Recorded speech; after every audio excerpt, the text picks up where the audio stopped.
Morning, good afternoon, and good evening, everyone, wherever you're at in the world. Welcome to Last Raps Baseball's live commentary of Major League Baseball. The commentary and views are our opinions and are not affiliated with the MLB, the MLBPA, or their sponsors. We are giving live English reports on the game being played and hope that English-speaking audiences around the globe can enjoy the games on YouTube and Twitch along with us. Today, we're going to bring to you the Toronto Blue Jays and the New York Yankees. Last night, the Blue Jays were walked off in the ninth inning by Aaron Judge, who had his first career walk-off home run to lift the New York Yankees to victory over the Eastern Division rivals. So first of all, we're going to begin with the lineups for the Toronto Blue Jays. Leading off and doing the designated hitting, wearing number 4, is George Springer. Batting second and playing shortstop, wearing number 11, is Bo Bichette. Batting third and playing first base, wearing number 27, is Vladimir Guerrero. Batting fourth and in right field, wearing number 37, is Teoscar Hernandez. Batting fifth in left field, wearing number 13, is Lourdes Gurriel Jr. Batting sixth and doing the catching, wearing number 30, is Alejandro Kirk. Batting seventh at third base, wearing number 26, is Matt Chapman. Batting eighth and at second base, wearing number 5, is Santiago Espinal. And batting ninth in center field, wearing number 15, is Ramil Tapia.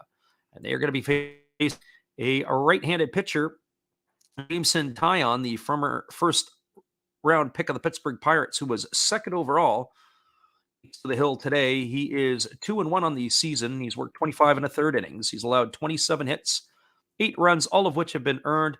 He has only walked 2, and he has struck out 21. And he's pitched to an ERA of 2.84. And now the starting lineup for the home team for the New York Yankees. Leading off and in center field, wearing number 31, is Aaron Hicks.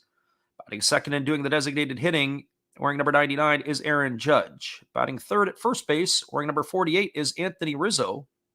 Batting fourth at third base in the cleanup spot is number 26, DJ LeMahieu. Batting fifth at second base, wearing number 25, is Gleyber Torres. Batting sixth and in left field, wearing number 13, is Joey Gallo. Batting seventh and playing shortstop, wearing number 12, is Isaiah Kiner Falefa. Batting eighth in right field, wearing number 14, is Marwin Gonzalez. And batting ninth and doing the catching, wearing number 39, is Jose Trevino. And they are going to be facing the right-hander for the Blue Jays, Jose Barrios. Barrios is bringing a 2-1 record to the mound. So far in 6 starts, he's worked 28 and 2/3 innings. He's allowed 37 hits, 17 runs, all of which have been earned. He has walked 10 and struck out 20.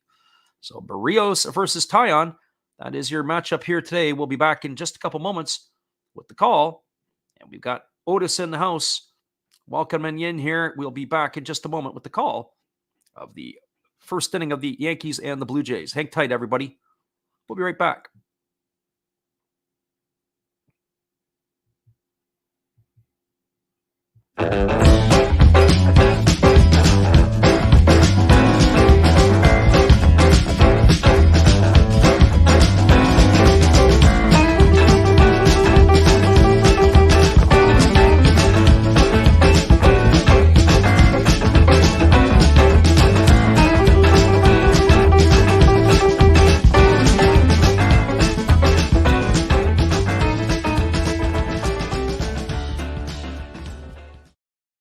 Welcome back, everybody. Whether you're listening live or on delay, we appreciate you being here.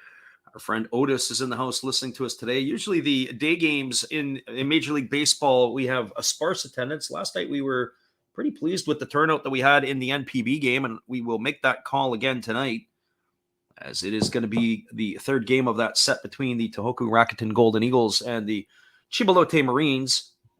So Jameson Taillon has completed his warm-up tosses, and we're ready to get this one underway from the Bronx in New York. It's going to be Springer, Bichette, and Guerrero to face the right-hander Taillon. And Taillon, as we said, is starting to look like he is finding his form after being the second overall pick in the draft. He is definitely starting to pitch more consistent. He was 8-6 last year with the Yankees. There's a first fastball to begin the game. It's a called strike. Now is quickly on to Springer. For Springer, he's hitting .291. He's got 7 homers and 17 RBIs. I believe for Toronto to be successful this year, Springer is going to have to be healthy the whole way through. There's a breaking ball that misses down and away. The count is 1-1. He's a very impactful player in their lineup, and he sets the table at the top of the lineup. So 1 strike. There's a fastball that misses inside, and the count now goes to 2-1 on Springer. Springer, of course, was a big free agent signing before last season from the Houston Astro organization. He was a major component in their World Series championship and their playoff runs. There's the 2-1 pitch, and there's a breaking ball that misses down, and the count is now 3-1 to Springer. So 3 strike. Springer stands in from the right side against the right-hander Taillon, who rocks into the motion and delivers. It's a fastball that misses inside. They appeal down to first, and they say he didn't go. That is going to be ball 4 for Springer. So a leadoff walk here to start the ball game, and we are now officially really underway in New York, and that's going to bring up Bo Bichette. Just as we have a sparse crowd in our call here today, it's a sparse crowd in attendance at Yankee Stadium. It's definitely not a full house. It's that time of the year in early May. It's not into the playoffs yet. We're getting into the playoff stretch. Lots of empty seats in the upper deck. And here comes the first pitch to Bo Bichette. That misses upstairs for a ball 1, and the count is 1-0. For Bichette on the season, he's batting .238. He's got 3 homers and 14 runs batted in. Right-hander against the right-hander. Taillon gets the sign from his catcher Trevino, and he kicks and fires. There's a fastball that misses inside, and the count is now 2-0. So 2 balls and no strikes to Bichette. In his career versus Taillon, Bichette is 5 for 13. He's got a couple RBIs. So he's used to seeing this right-hander fairly well. Sometimes it's interesting that players will have a certain knack against pitchers, or hitters will have a certain knack against pitchers. You really see the ball well out of their hand. Here's the fastball swung on and fouled away. The count is now 2-1. So 2 balls and 1 strike.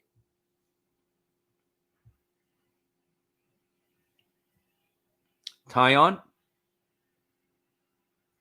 works very slowly out of the stretch. He's getting his signal from the catcher Trevino. He comes sent at the belt. And now he kicks and fires. There's a fastball swung on. It's grounded through the 4-hole into right field. Springer is heading all the way over to third. Here comes the throw. It's not in time. He goes first to third on the single by Bichette. A good piece of hitting by Bichette to go the other way. He stayed inside the baseball, was able to get it by the first baseman Anthony Rizzo, who was holding the runner at the bag. And the Blue Jays have something brewing here in the first inning with runners on the corners and nobody out. And that's going to bring up Vladimir Guerrero. So a good piece of hitting by Bichette to really inside out that ball and take it the other way. So he is now the runner at first. And Guerrero is stepping to the plate. For Vladdy Guerrero Jr., he's hitting .287 on the season. He's got 7 homers and 19 runs batted in. And here's the first offering from Taillon. It's a fastball that misses down and away. And the count is 1-0.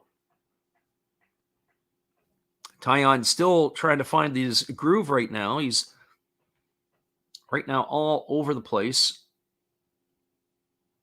He's not hitting his spots. He's thrown too many balls, and when he has thrown a strike, the Blue Jays have made him pay. Here comes the 1-0 offering to Guerrero. Taillon kicks and delivers. It's a fastball swung on and fouled away. And the count is now 1-1.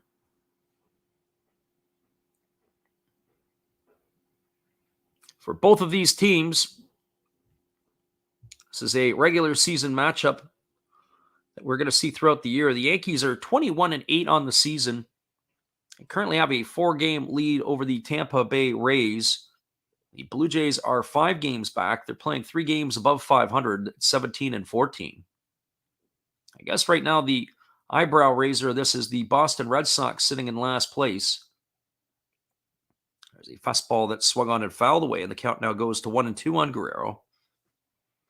The Red Sox are the bottom feeder of the East. The Baltimore Orioles are playing a respectable record of 13-17. They were the early season favorites to be the doormat in the East and probably still are at this point. Here comes the pitch to Guerrero, the 1-2 pitch. It swung on and fouled away. And that's going to keep the count at 1-2. So 1 ball and 2 strikes to Guerrero.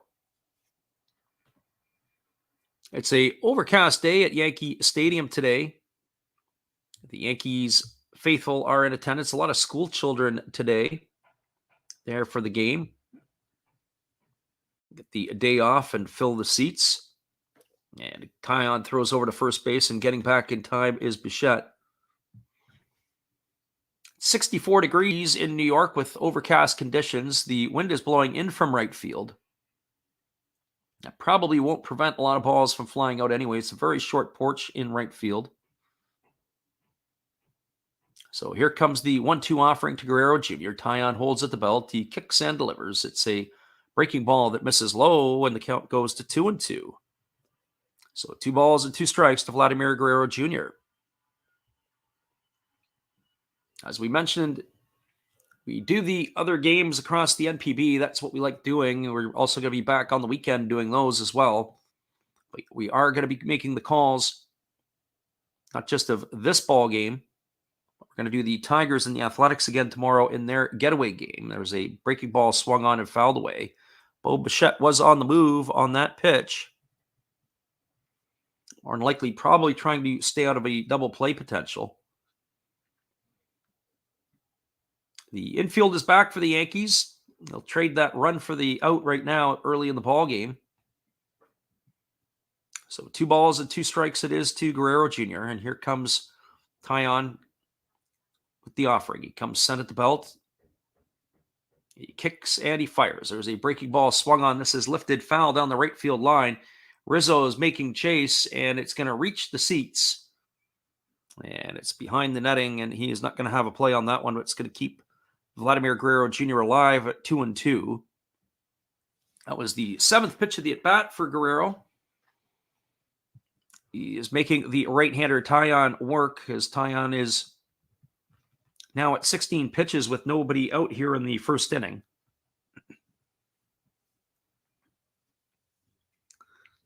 They pretty much are playing Guerrero straight away. They are shading him more to right center in the outfield. But the infield is defending the middle part of the park. And the outfielders are, as I said, shaded a little bit more to right center on Guerrero Jr. It's always interesting sometimes to see how different teams will approach different players, and some of it has to do with how they're going to pitch them. So here comes the 2-2 offering. It's a fastball that comes inside and hits Guerrero right on the forearm. And that is going to load the bases. That's a proverbial breath of concern or a heave of a sigh for the Blue Jay faithful. Guerrero is going to get to first base as he's been hit on the forearm by Taillon. And with that being said, there is a visit to the mound as the Yankee pitching coach has come up to have a word with Taillon as he's loaded the bases with nobody out. As we got the review on that, thought it looked like it caught him on the forearm, but it may have caught some of that elbow guard before it actually got to the forearm portion.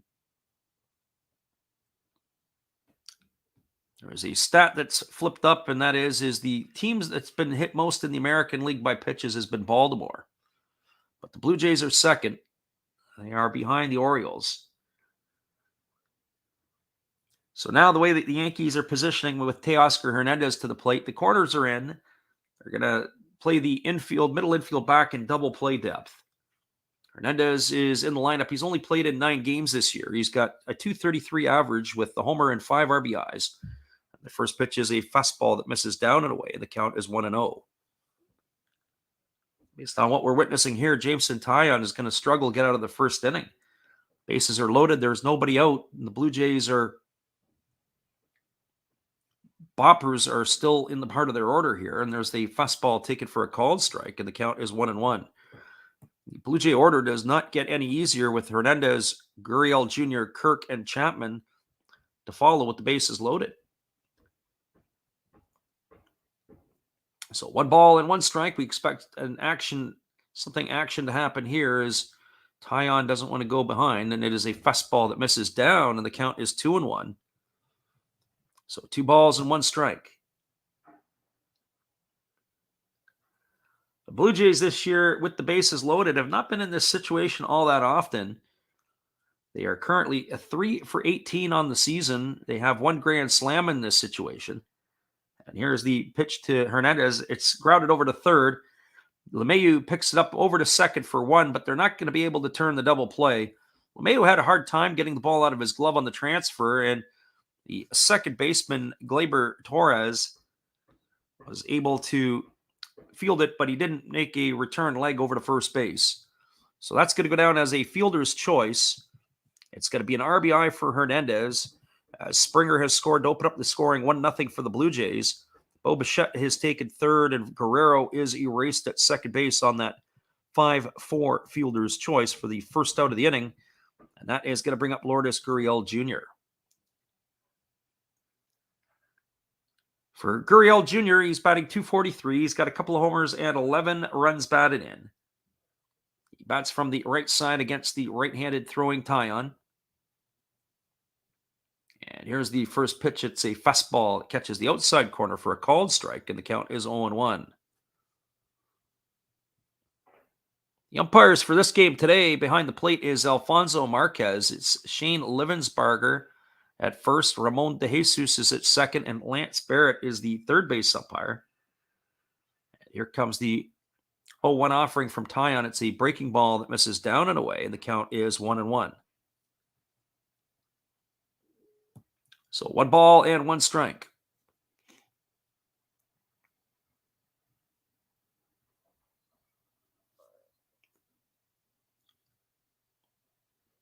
So here comes the 1-1 offering. And Taillon delivers. It's a fastball swung on. It's lifted foul. It's going to reach the seats behind the first base dugout. And the count goes to 1-2. So 1 ball and 2 strikes.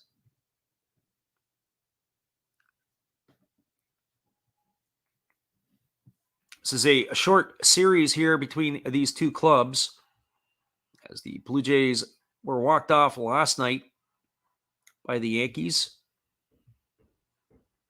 This afternoon game here in New York, and there was a fastball swung on. It's grounded foul off the tarp down the third base line. This is sort of their getaway day. The New York Yankees will travel to Chicago to begin a series with the White Sox. That will start tomorrow for the Blue Jays. They get tomorrow off, and they are going to be heading to Tampa to take on the Rays in a 3-game set, and that will begin on Friday. So 1 ball and 2 strikes to Gurriel. Taillon comes set at the belt. He kicks and he fires. There's a fastball swung on. There goes the runner, and Hernandez has got himself a stolen base as the throw from Trevino is not in time. And Gurriel has gone down on strikes, but Hernandez has moved into scoring position. That is going to leave it up to Alejandro Kirk.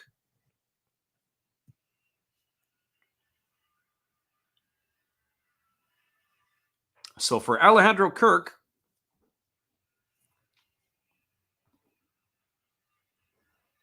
he steps up to the plate, batting .263. He's got a homer and 5 RBIs. Kirk is a dangerous hitter with the bat. He can produce. And there's a first pitch fastball that swung on, is popped up in the infield. Coming in on it is Anthony Rizzo. He's in foul territory. He's going to make the catch. And that is going to do it for the Blue Jays here in their half of the first inning. So the Yankees and Taillon were able to weasel their way out of a jam. There was 1 run in the inning. There was 1 hit.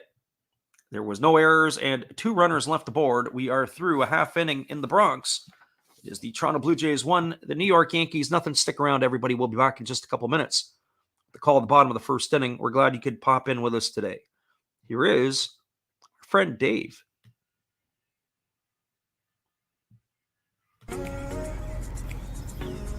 Hey, welcome back. Thanks for checking out Last Wraps. We had some winners in last month's mystery pack giveaway. The names right here, and maybe here are the winners. Make sure you are following the instructions on our other video to qualify this month for a pack of mystery cards from Zero Fox Sports Cards. Thanks for checking it out. Enjoy the ball game. Hello guys, thank you for joining Freddie here on his baseball game. And I'm Steve Rademacher, and my channel is really all about everybody, including all my international friends. We have such stuff as non-sport packs from Canada, the OP Cheese. We have the Greek Freak. We have money from around the world. We have lira. We have yen. We have francs. We have pounds. We have Deutschmarks. We have all kinds of cool stuff like that. We even have some cooler things like Japanese women wrestlers and OP-Chi baseball cards where I cannot read the back. We even have unopened material like the royal family, I know it's backwards, from London, England. Thank you for watching. Back to Freddie. Thanks again, Steve. We are now moving to the bottom of the first inning. It is Jose Barrios on the mound for the Blue Jays, and he's going to be facing Aaron Hicks, Aaron Judge, and Anthony Rizzo. Those are the top three hitters in the Yankee batting order. Jameson Taillon, who is not very effective in his first inning of work, he was able to weasel his way out of a jam in the top of the first, only allowing one run. And now the Yankees are going to try to get back on the board here, or to get on the board here, to get that run back. And the first pitch delivered to Aaron Hicks is a fastball taken for a called strike. And the count is 0-1. So no balls and one strike to Hicks. For Hicks on the season, he's hitting .243. He's got a homer and 5 runs batted in. And there is a changeup that misses down, and the count goes even at 1-1. So 1 ball and 1 strike to Hicks. The Blue Jays are in a massive shift. They've got 3 fielders to the right side of the infield against Hicks. There's a fastball swung on. This is popped up into shallow left center field. Coming in on it is Tapia. He's going to make the catch. And that is going to retire Hicks for the first out of the inning. You have to keep an eye on the Blue Jays and their shifting. They had Matt Chapman basically playing in the shortstop position, but he was almost on the infield grass. I find that fascinating when they have the shift on, why some teams will leave the shortstop in their natural position, and then why some teams will put the third baseman in the shortstop position. I guess there's a different logic or different thought process on why that may be. There's a first pitch fastball delivered to Aaron Judge. Misses down and in, and the count is 1-0. Judge walked off the Blue Jays last night in dramatic fashion, and he is taking another fastball outside for ball 2. They said it was the first career walk-off home run that he had in his time in the big leagues. Judge is batting .290 on the season. He's got 10 homers and 22 runs batted in. There is a fastball that misses inside, and the count is now 3-0. So 3 balls and no strikes as Barrios has fallen behind in the count to Aaron Judge. Anthony Rizzo is awaiting his turn on deck. And there is a fastball that Judge swings at. He pops it up into shallow right field. Coming in on it is the right fielder Hernandez. He makes the catch. And that is going to retire Judge on the fly ball for out number 2 here in the first inning. So 2 up and 2 away, and that's going to bring up Anthony Rizzo. For Rizzo, he's batting .231 on the season. He's got 9 homers and 22 runs batted in. The former Chicago Cub re-upped in the offseason with the Yankees. He had a good performance last year after being acquired. He has found himself a home. But with Rizzo at the plate, this is where the Blue Jays have incorporated the 4 outfielder defense. There's only 3 infielders in the infield. Rizzo takes a first pitch fastball for a called strike, and the count is 0-1. I think if I'm Rizzo, when I see this type of defense, I might come up to the plate with my 2-strike approach. And there's a breaking ball swung on and fouled away. The count is now 0-2. Because when I think of Rizzo, I also think of Joey Votto as 2 players who really alter their swings with 2 strikes, shorten up. They try to do different things at the plate to get the ball into play. For a lot of hitters in today's Major League Baseball. The game sometimes is unrecognizable to some of the older people around on how the game is played. This would be one of those situations. 4 outfielders, 3 infielders. Here's the pitch to Rizzo, and it is a breaking ball swung on and missed.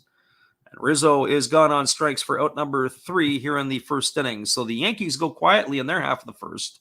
There were no runs, no hits, no errors, and nobody left the board.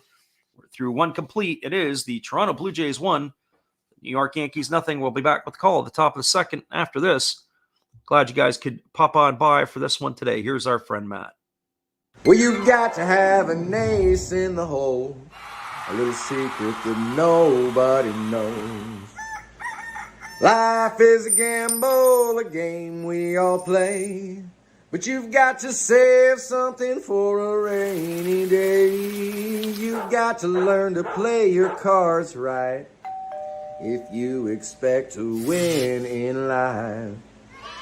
Don't put it all on the line for just one roll. You've got to have an ace in the hole.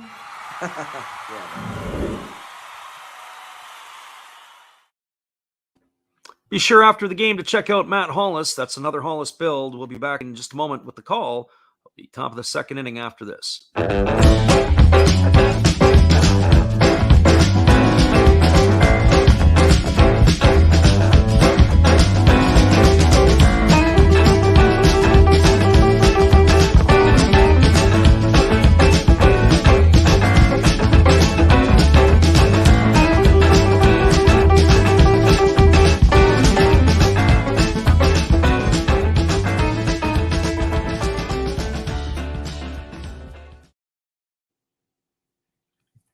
Welcome back, everybody. We are moving to the top half of the second inning. It's the bottom third of the batting order coming up for the Blue Jays.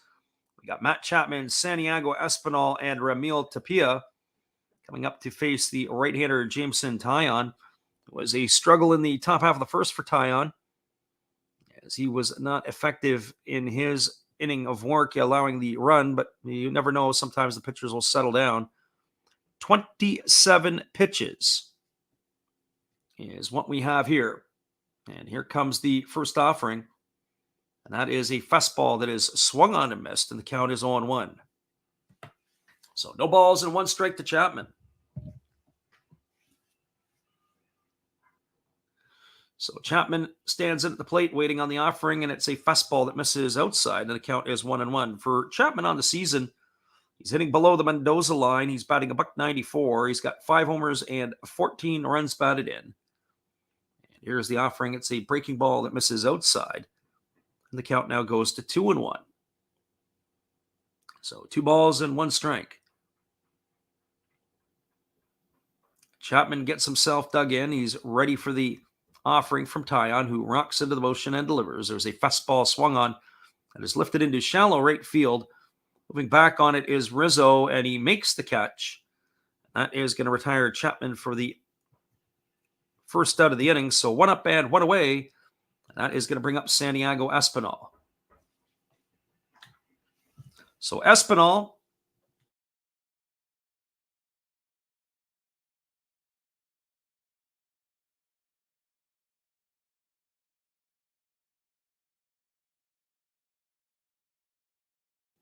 pleasant surprise for the Blue Jays.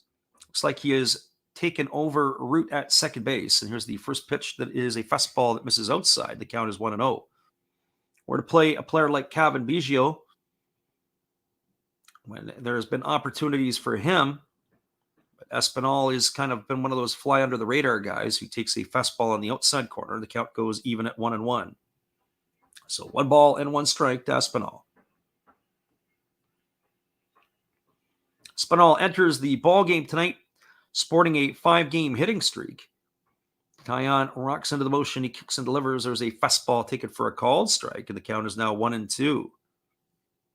So 1 ball and 2 strikes to Espinal.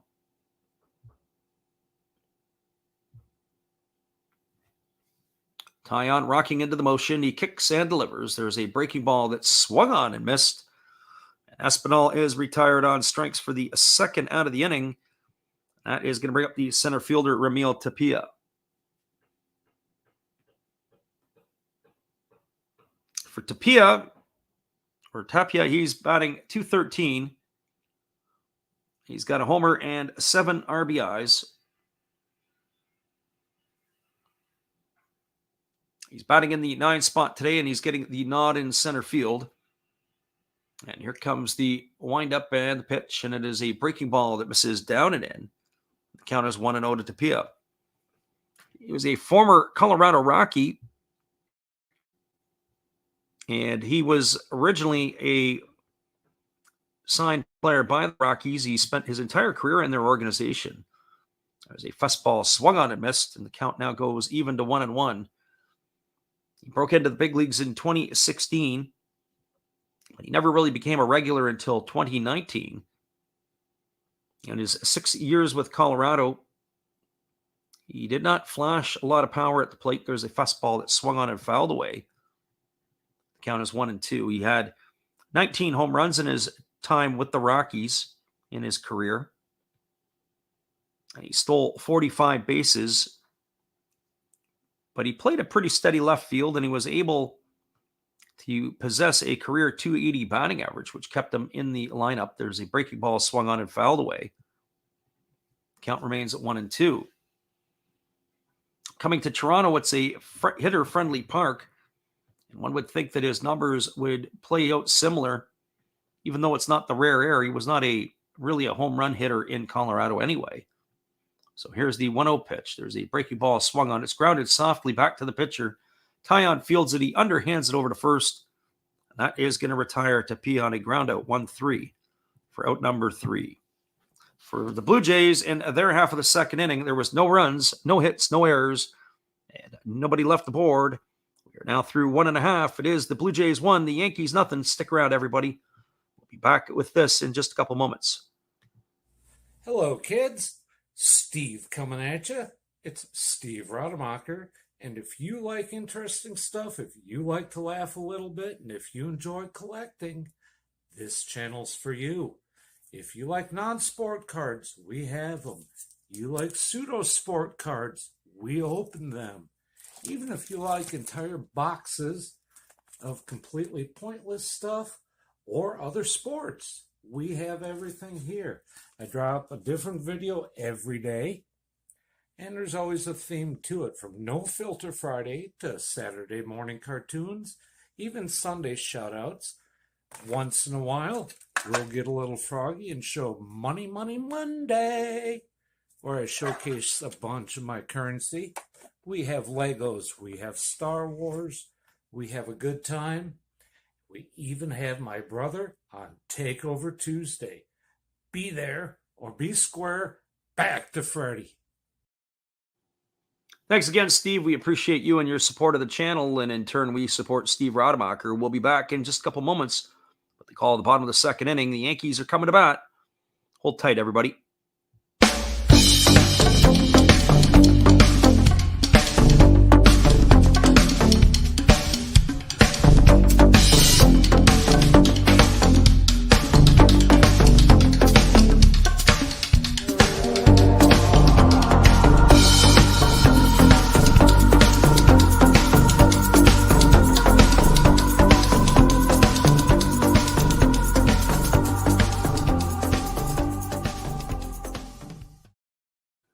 Welcome back, everyone. We're here in the bottom of the second inning, and the first pitch that is delivered to DJ LeMahieu is a fastball that misses down from Barrios, and the count is 1-0.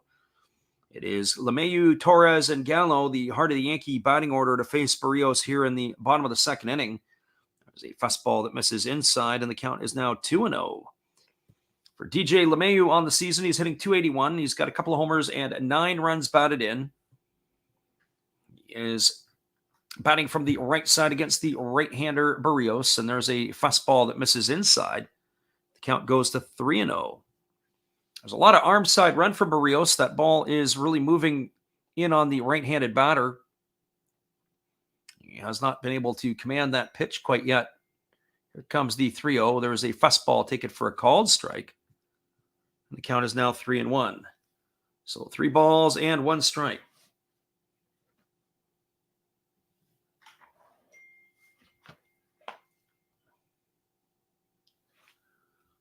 Here comes the offering now from Barrios, and it's a fastball that's taken for a called strike. LeMahieu thought it was ball 4. He started to make his way towards first base, and it's hard to blame him. As that pitch there looked like it was very similar to the first and second pitches that Barrios threw. And here comes the pitch. It is a breaking ball taken for a called strike 3. LeMahieu stood there like the house by the side of the road and watched it go by for out number 1 here in the second inning.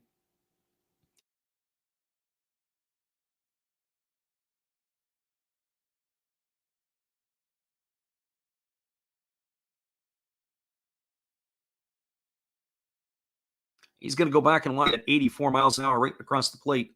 And LeMahieu is gone for out number 1. That's going to bring up the second baseman, Gleyber Torres. For Torres on the season, he's hitting .209. He's got 4 homers and 13 RBIs. There's a first pitch breaking ball taken for a called strike, and the count is 0-1. So no balls and 1 strike. So here comes the offering from Barrios. It's a fastball upstairs. He appealed down to the first base umpire, and he did go, so that is going to be a strike. The first base umpire, Shane Livensbarger, says so. So now the count is 0-2 to Gleyber Torres. So here comes Barrios back into the motion. He kicks and delivers. That ball is swung on. It is lined right to the second baseman, Santiago Espinal, who's standing just to the left of second base. And that is going to retire Torres on a line drive to the second baseman for out number 2. And that is going to bring up the left fielder, Joey Gallo. And that's going to bring the Blue Jays to employ their 4 outfielder system again, as they have moved Espinal out into right field. And the first pitch to Gallo is a fastball swung on and missed, and the count is 0-1. So no balls and 1 strike.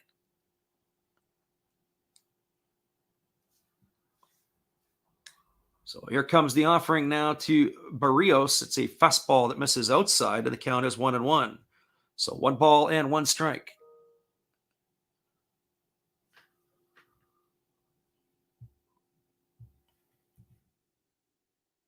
And here comes the offering now to Gallo, and he's going to beat the shift as he's hit a line drive into right field. That is going to get down, and that is going to be a base hit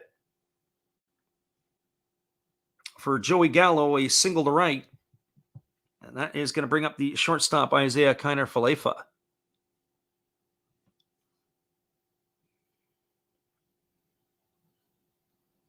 So for Kiner-Falefa, he steps up to the plate hitting .264. He's got no homers and 7 RBIs.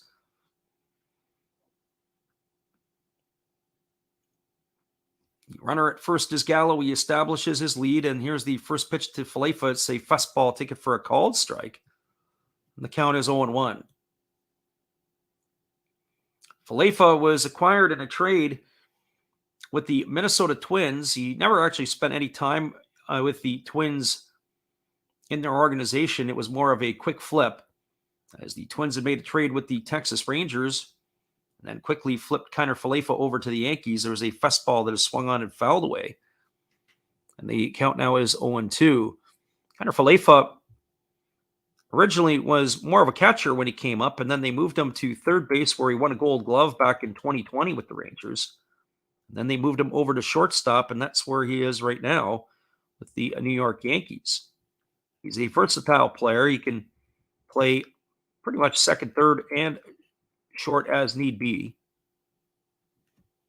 But shortstop is the position where he's holding his own right now. There is a fastball swung on and fouled away, and the count remains at 0-2.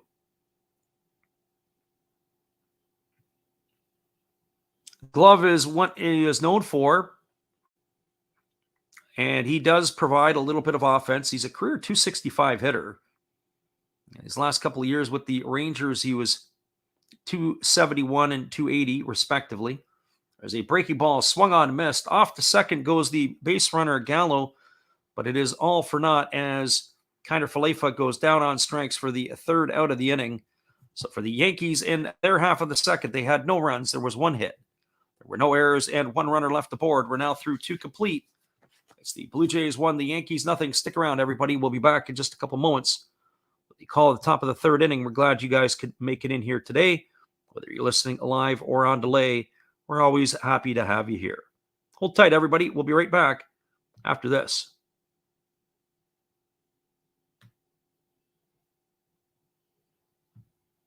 Hey everybody, thanks for checking out the game and Last Raps Baseball. This is Dave, Zero Thought Sports Card. If you like pack openings, baseball, all that good stuff, check us out. Drop a comment on our channel this month to win a mystery pack of cards. All you gotta do is say Last Rap sent you to be entered. And we'll drop a video later on this month announcing the winner. Enjoy the game.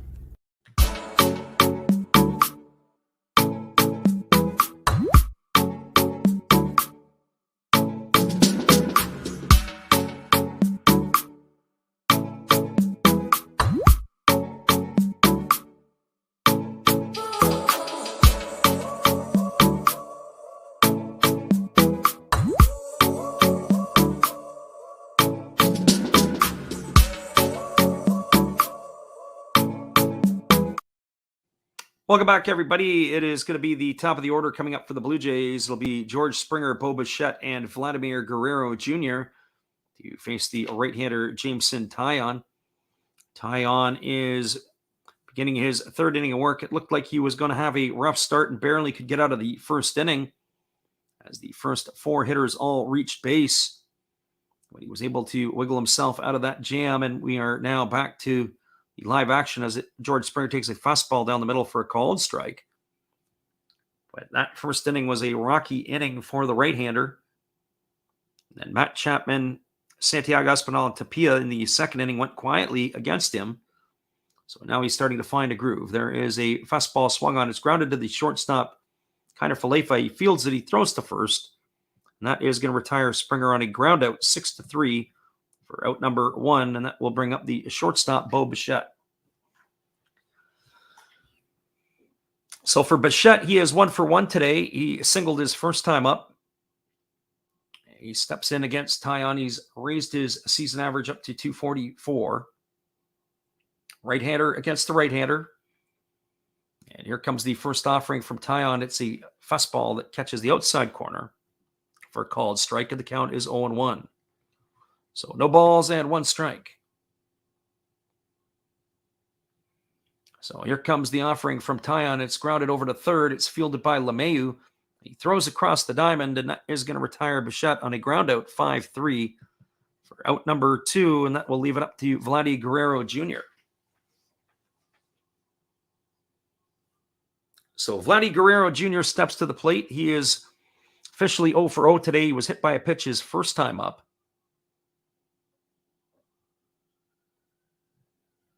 So for Guerrero,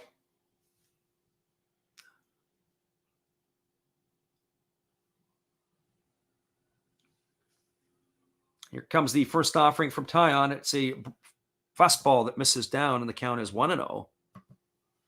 So 1 ball and no strikes.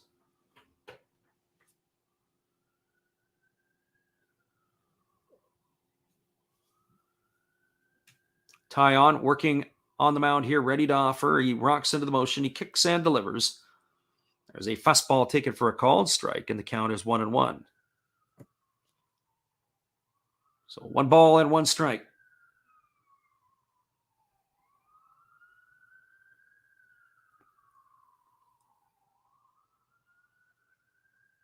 And here comes the fastball delivered to Guerrero. It's a chopper bounced up the middle. It's going to get over the glove of the shortstop, Kiner Falefa, and Guerrero is going to get himself a base hit. And he is aboard here with a 2-out single. The way that they had the defense playing Guerrero in the infield here, they were playing the second baseman, Torres, more toward the middle, and they had buried Kiner Falefa a little more into the shortstop position. The ball had hit the lip of the grass and took a funny hop right over top of Falefa.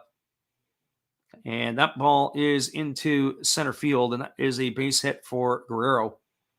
A fortunate bounce on that one. That brings up the right fielder, Teoscar Hernandez. And the first pitch to Hernandez is a fastball taken for a called strike, and the count is 0-1. So no balls and 1 strike to Hernandez. Hernandez is officially 0 for 1 today. He bounced into a fielder's choice. He did knock in the Blue Jays' only run, and he did steal a second as well. There's a breaking ball swung on. It's grounded to the third baseman, LeMahieu. He flips it over to second, and that is going to retire Guerrero. That's a fielder's choice, as Guerrero is erased 5-4 for the third out of the inning. So for the Blue Jays in their half of the third, there was no runs on one hit. There was no errors, and nobody left the board, or has checked that one runner left the board. We are now through 2.5. It is the Blue Jays 1, the Yankees nothing. Stick around, everybody. We'll be back in just a couple minutes with the call of the third inning. We're glad you guys are with us today. Hold tight.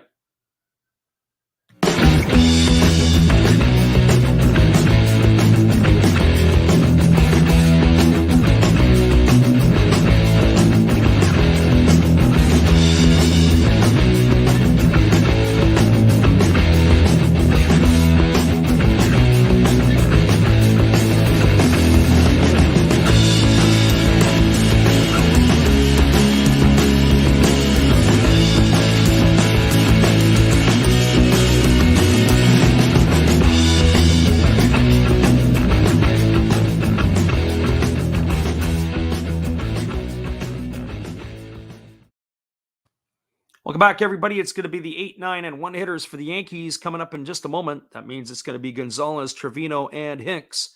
Stick around. We'll be right back after this from our friend Steve Rademacher.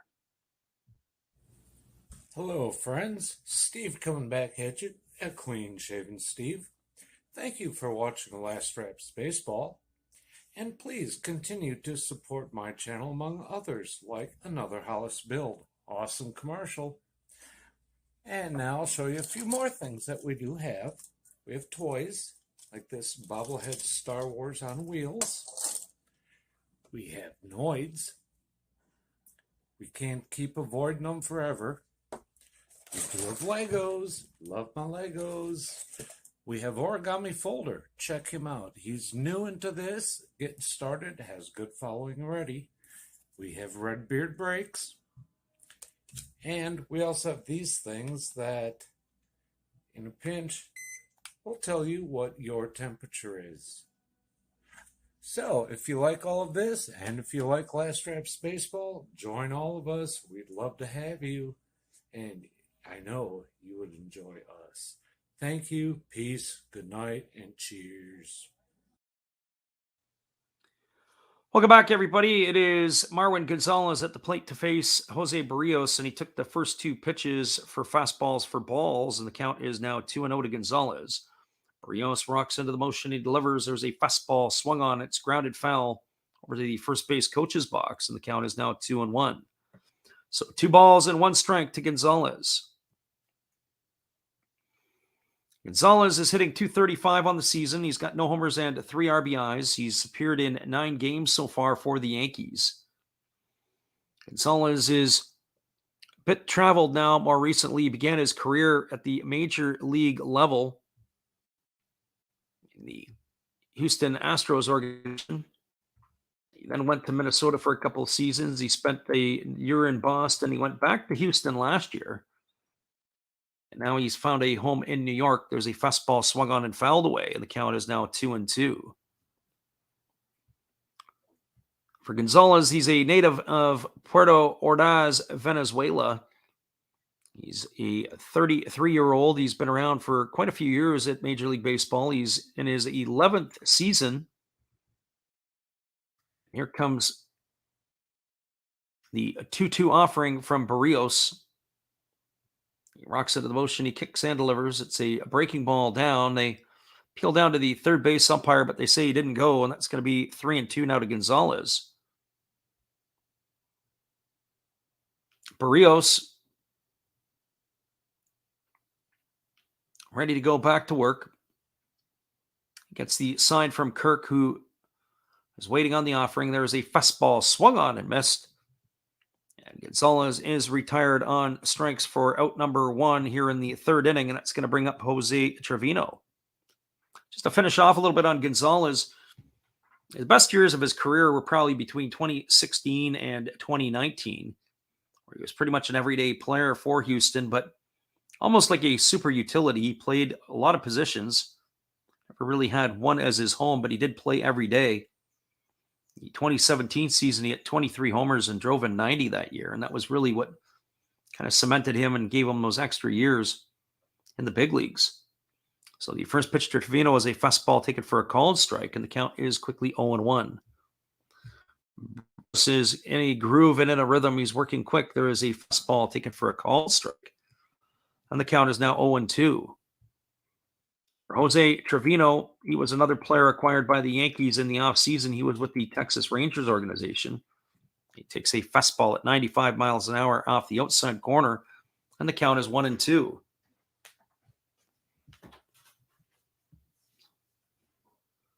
So 1 ball and 2 strikes. And here comes the fastball, and that misses inside, and the count is 2-2.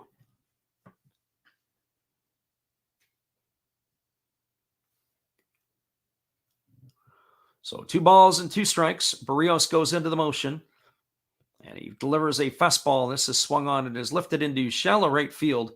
Moving over underneath it is the right fielder Hernandez, who makes the catch, and that is going to retire Trevino for the second out of the inning. So 2 up and 2 away, and that's going to bring up the center fielder Aaron Hicks.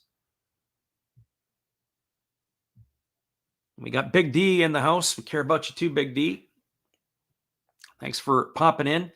It's not as lively today as it was during the NPB games late at night, as we look to be back on the airwaves again tonight for another round of that. A lot of people in the chat last night. So Barrios has got 2 away here in the bottom half of the 3rd inning.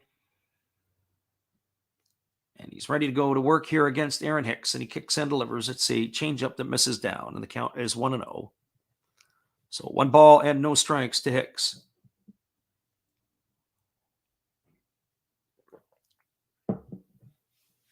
So rocking into the motion is the right-hander. He kicks and delivers. There's another changeup swung on and missed, and the count is 1-1.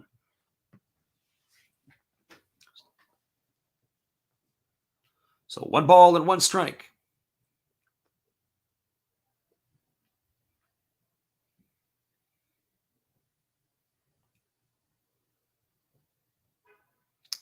Barrios rocking into the motion. He kicks and delivers. It is a changeup that misses outside. And that is going to run the count now to 2-1. So 2 balls and 1 strike. Aaron Hicks. Barrios ready to get back to work. He rocks into the motion.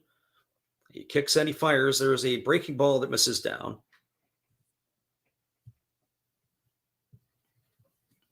That's going to run the count to 3-1. So 3 balls, 1 strike. Barrios gets the sign from his catcher, Kirk, and he goes back to work, and he kicks and delivers. And that ball is fouled away, and that is going to keep the count now at 2-2, or 3. Check that, 3-2 is where we're at. Messing up my numbers over here. We got all kinds of stuff. It's a little bit, sometimes it's not like we're being distracted by their chat today, but it is definitely something that we've do miss. There's a changeup swung on this ball. Has popped up into shallow right field. Camping out underneath it is our right fielder, Espinal. He makes the catch, and that is going to do it here for the Yankees in their half of the 3rd inning. So they had no runs, no hits, no errors, and nobody left the board. And now we're through 3 complete. It is the Blue Jays 1, the Yankees nothing. Stick around, everybody. We'll be back in just a couple minutes. What they call the top of the 4th inning. We're glad you guys could be here today, whether you're live or on delay. Hey guys, and thank you, Freddie. Steve coming back at you. That's right, Steve Rademacher. I would like to thank each and every one of you that is tuned into my channel. And today, let's do a little shout out for some other great channels you should be watching. There is WBogs 18. There's Big D's Sports and Collectibles. You all know another Hollis build. Why not Like Father, Like Son? That's a great duo that does some great stuff. It shows some great cards. And of course, the one and only Bud Stoney, creators of One of Ones, a creator of One of Ones, and they're all signed on the back. Bud Stoney, One of One, like this beautiful Robin Yount that he made for me. He made me another Robin Yount, this time mini, and a Christian Yelich mini. Great cards, and he does more than cards. We have darts of Hulk Hogan and many other things. So give them a look-see and give me another look-see. Subscribers are always welcome, and back to Freddie. Welcome back, everybody. It is going to be the top of the fourth inning. It'll be Lourdes Gurriel Jr., Alejandro Kirk, and Matt Chapman to face the right-hander Jameson Taillon. So far in this ball game, it looked like it was going to be a short-lived affair for Taillon as he struggled in the first inning, allowing the first four batters to reach base. And then he was able to settle down, and since then he has retired 8 of the last 9 batters he has faced. And Lourdes Gurriel steps in. He struck out his first time up versus Taillon, and here's the first offering. It's a breaking ball that misses down and away. The count is 1-0. So 1 ball and no strikes. Also, too, I'd have to say that the Blue Jays probably helped Taillon out a little bit with some of their swings in the last couple innings. There was a fastball taken for a called strike. The count is 1-1. So 1 ball and 1 strike to Gurriel Jr. Taillon rocks into the motion. He kicks and he delivers. There's a fastball swung on. This ball is lifted into deep center field. Moving back on the warning track is Hicks. He makes the catch as he runs into the wall. And that is going to retire Gurriel for the first out of the inning. He sent it for a ride, but right to the glove of the center fielder, Aaron Hicks, and he is retired for the first out of the inning. So 1 up and 1 away, and that's going to bring up the catcher, Alejandro Kirk. There are other games around Major League Baseball today. We'll get you updated on some of those scores as there are games happening currently. There is a game that has also been postponed. Here comes the first pitch to Kirk. It's a fastball taken for a called strike. The count is 0-1. The Guardians and the White Sox in Chicago has been postponed. There's been no makeup date yet for that one selected. There's a breaking ball that misses down, and the count goes to 1-1 on Kirk. So 1 ball and 1 strike. The Dodgers and the Pirates are in the middle of the third inning. They're all knotted up at zeros. Here comes the 1-1 offering, and there's a fastball swung on. Kirk belts that ball into left center field. It's going to get down. It's going to get up the gap and all the way to the wall. Kirk is digging for 2. The ball sticks up against the wall. Fielding it is Hicks, and he fires it back in. Kirk is aboard with a 1-out double here in the fourth inning. And that will bring up the third baseman, Matt Chapman.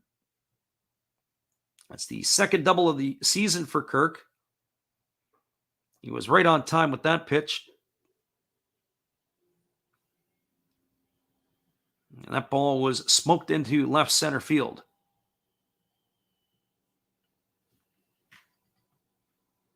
So Kirk, a runner at second, and here's the first offering to Matt Chapman. It's a breaking ball that misses down and away, and the count is 1-0. So 1 ball and no strikes to Chapman.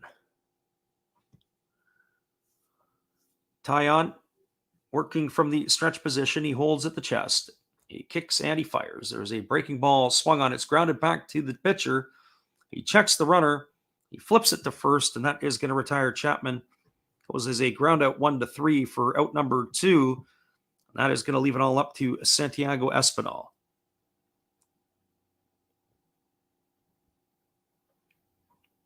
For Espinal today, he is 0 for 1. He struck out his first time up. He bats from the right side against the right-hander Taillon. The wind has picked up a little bit at Yankee Stadium. Started off, it was blowing in from right field at about 10 miles an hour. There's a fastball that misses outside.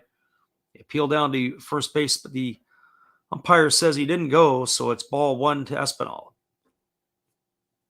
So 1 ball and no strikes.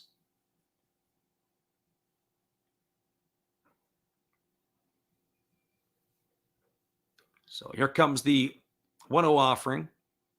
There's a fastball swung on it, is grounded over to short. Kiner Falefa fields it on the run.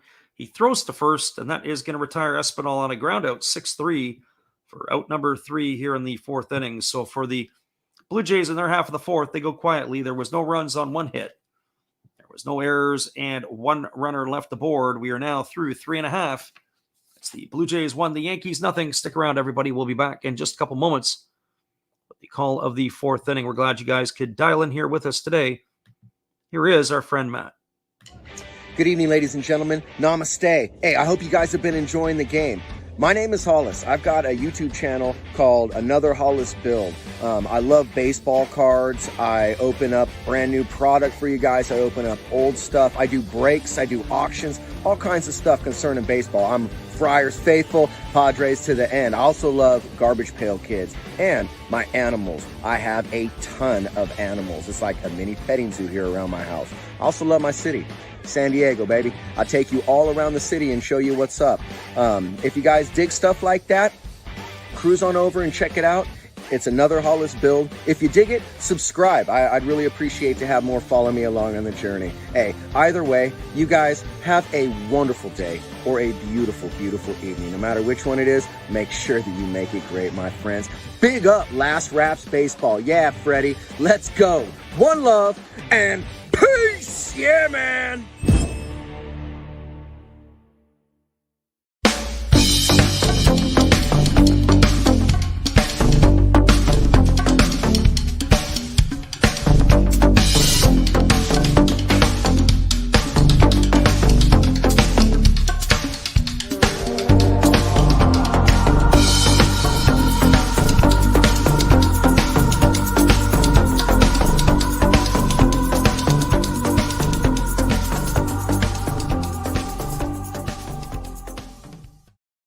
Welcome back, everybody. It's going to be the 2, 3, and 4 hitters in the Yankee lineup. That means Aaron Judge, Anthony Rizzo, and DJ LeMahieu to come to bat to face Jose Barrios here in the 4th inning.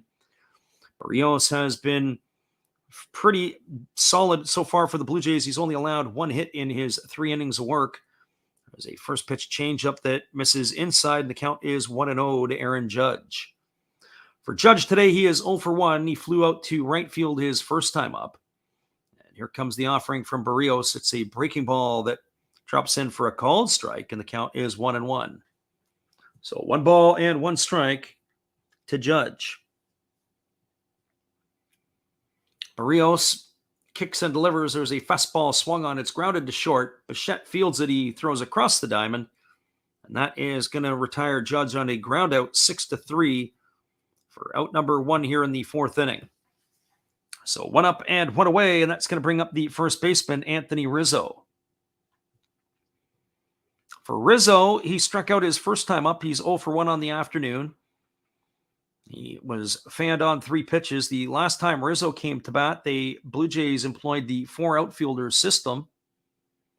We're going to take a peek and see if that's what they are doing this time. Santiago Espinal has been the one that has been bounced out of the infield. And here comes the first pitch. It is a fastball that misses outside. The count is 1-0 to Rizzo. They've got the third baseman Chapman in the shortstop position. And they've got the rest of the infield over to the right. There's a fastball that misses inside, and the count is now 2-0. So 2 balls and no strikes to Rizzo.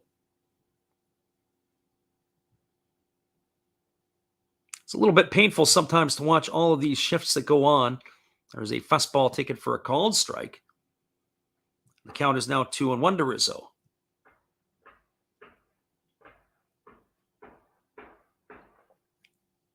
Barrios ready to go back to work. He rocks in the motion and he fires. There's a fastball swung on. It is grounded over to the shortstop, Bichette, who is deep in the second base position. He throws off his back foot, but he's unable to get Rizzo. It's going to go down as an infield single. To take a look at that again on the replay to see if the Blue Jays were in a traditional position, if that would have been an out. And more likely, that would have been yes. Bichette was playing in almost a rover position in shallow right field. The ball was hit to his right. He fielded it, and he had to go across his body. And Rizzo beats it out by a couple of steps. One thing that we don't see is we don't see the metrics of, when the shift works, but how many times the shift doesn't work. And I would say that that was one of those ones that the shift did not work. There's a fastball that is swung on and fouled away, and the count is quickly 0-1 to DJ LeMahieu. LeMahieu is 0 for 1 today. He struck out looking his first time up. So here comes the 0-1 offering to LeMahieu. Barrios holds at the belt. He kicks and he fires. There's a breaking ball swung on and missed.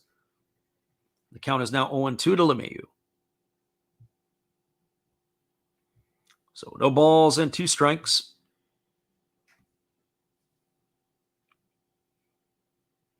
Barrios checks the runner at first. He comes set at the belt. He kicks and he fires. There is a fastball that is lifted into right field on the fist. This is going to get down in front of Tapia.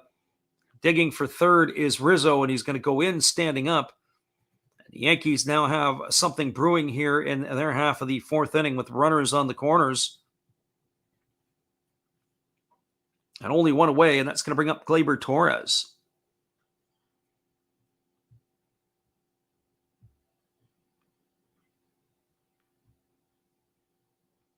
For Torres, he's 0 for 1 today. He lined out to the second baseman his first time up.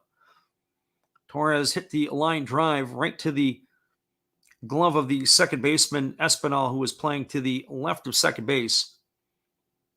Again, they're in a not a traditional position here. Gleyber Torres is batting. He's got the whole right side of the infield to knock a ball through. And here's the first pitch to Torres. It is a breaking ball swung on and fouled away. And the count is 0-1. So no ball and 1 strike. The runner at third is Rizzo. The runner at first is LeMahieu. Yankees are threatening here in their half of the 4th inning. And Barrios flips it over to first base. It's a token toss to get LeMahieu back. So runners are on the corners. But Torres digging in. And here comes the 0-1 offering to Gleyber Torres. Barrios kicks and fires. It's a fastball swung on and missed. Count is now 0-2. So no balls and 2 strikes.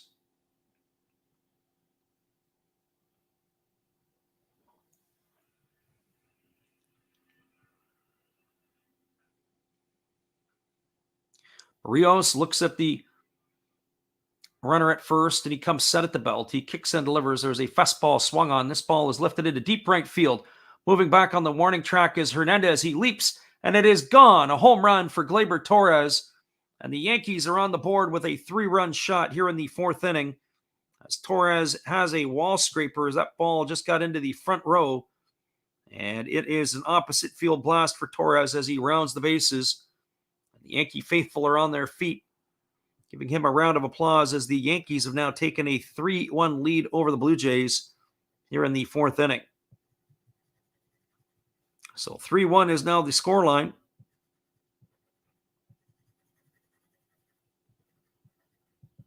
And that is going to bring up the left fielder, Joey Gallo.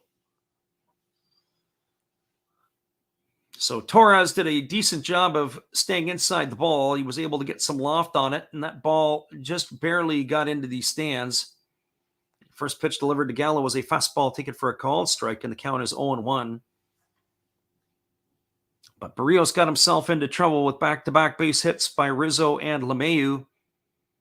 Torres clears the bases with the 3-run shot. There's a changeup that misses down, and the count goes to 1-1. So 1 ball and 1 strike to Joey Gallo.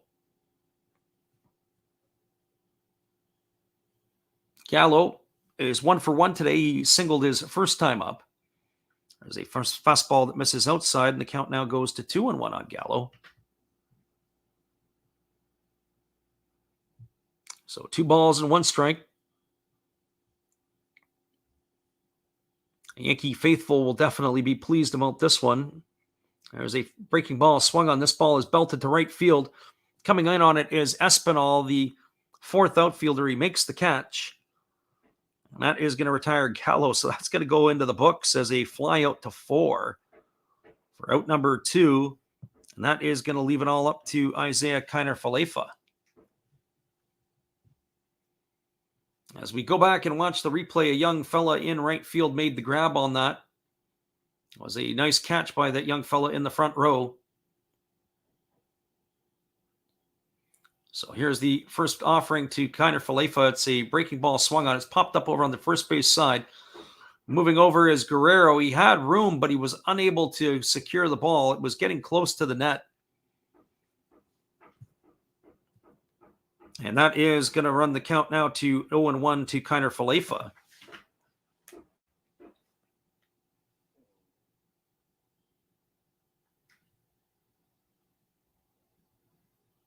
So no balls and 1 strike.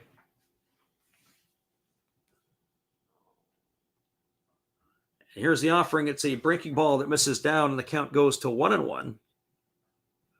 So 1 ball and 1 strike to Isaiah Kiner-Falefa. Falefa today is 0 for 1. He struck out his first time to the plate. And here's the offering from Barrios. It's a fastball swung on and fouled away. And the count goes to 1-2. So 1 ball and 2 strikes. Barrios rubs up the baseball. He's ready to go back to work here to face Kiner-Falefa. A little more traditional defense against this hitter, as everybody is basically on their side of the field. There is still some movement. There's a breaking ball down. A appeal down to the first base umpire, but they say Falefa didn't go. And that runs the count now to 2-2. So 2 balls and 2 strikes to Isaiah Kiner-Falefa. Barrios rocks into the motion. He kicks and delivers. There's a fastball that misses outside. The count goes to 3-2. The right fielder Marwin Gonzalez waits his turn on deck. Should Kiner-Falefa find a way on here?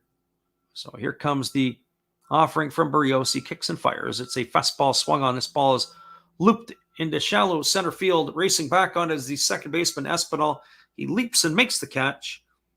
And that is going to retire Falefa on a pop out to the second baseman for out number 3. So for the Yankees in the inning, there was a lot of damage done. They had 3 runs on the homer by Gleyber Torres, 3 hits, no errors, and nobody left the board. We're now through 4 complete. It is the Yankees 3, the Blue Jays 1. Stick around, everybody. We'll be back in just a couple moments with the call of the top of the 5th inning. We're glad you could stop in here today.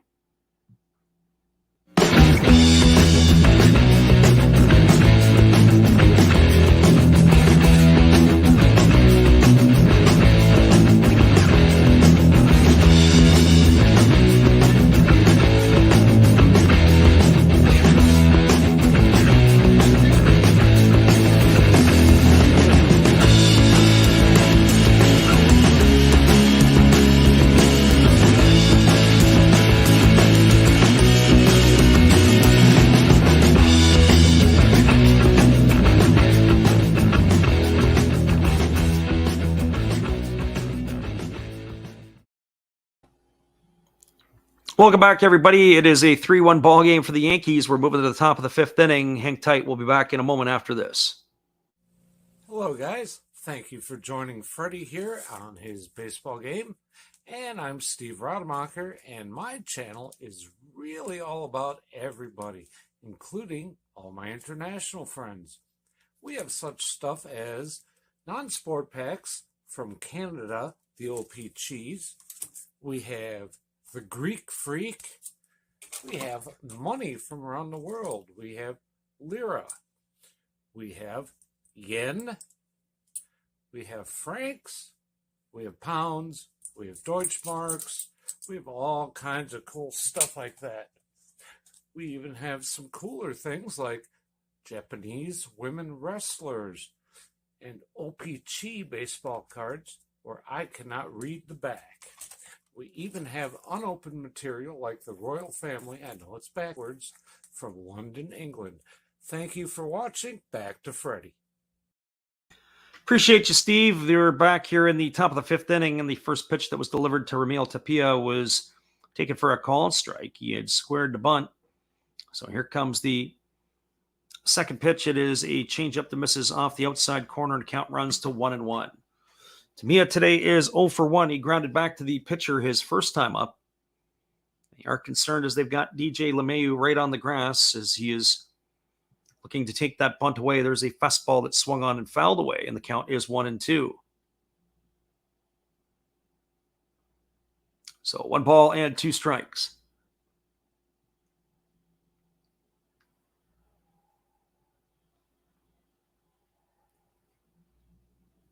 And here's the fastball delivered to Tapia. It's swung on and fouled away, and the count is 1-2.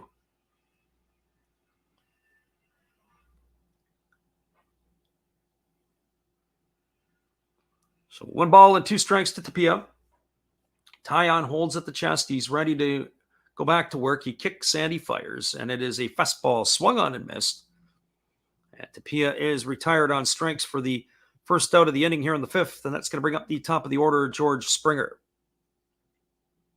For Springer today, he walked in the first inning and he scored the Blue Jays' only run. He's also grounded to short. He is officially 0 for 1 on the afternoon. So Tyon gets the assign from his catcher, and he's ready to deliver. There's a breaking ball down in the dirt. And the count is 1-0 to Springer. For Springer, he bats from the right side. He's got a fairly upright stance. There is a changeup swung on. It is grounded over to LeMahieu, who fields it. He throws to first, and Springer is retired by about 5 steps. Goes as a ground out 5-3 for out number 2. And that is going to bring up the shortstop, Bo Bichette.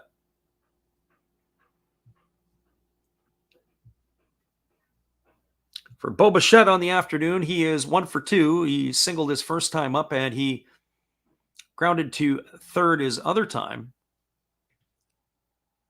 So Bo Bichette waiting on the offering from Tyon. There's a breaking ball swung on and fouled away, and the count is 0-1.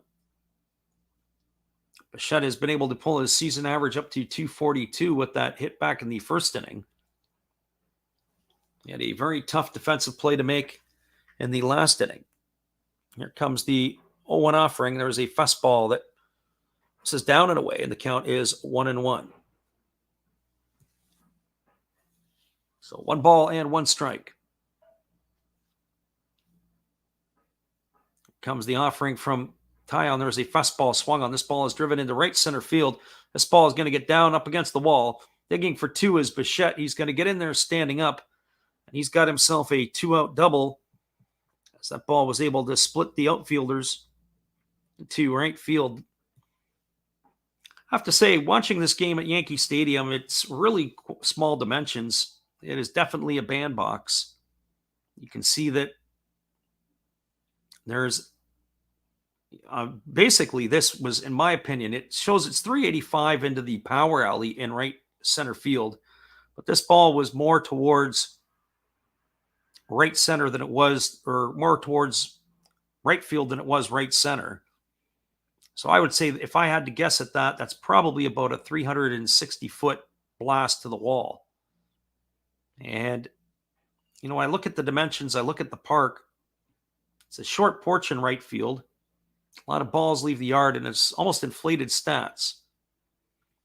It has changed the game with these new ballparks as well. A lot of people talk about the different approaches at the plate.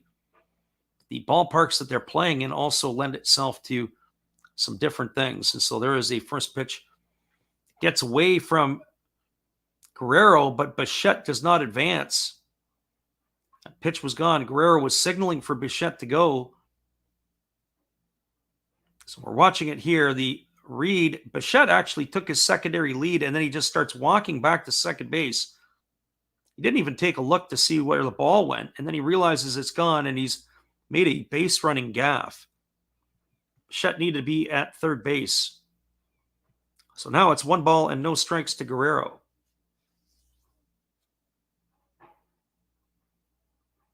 And here's the pitch. It is a breaking ball swung on. It is lifted foul over on the first base side. The count goes to 1-1. So 1 ball and 1 strike.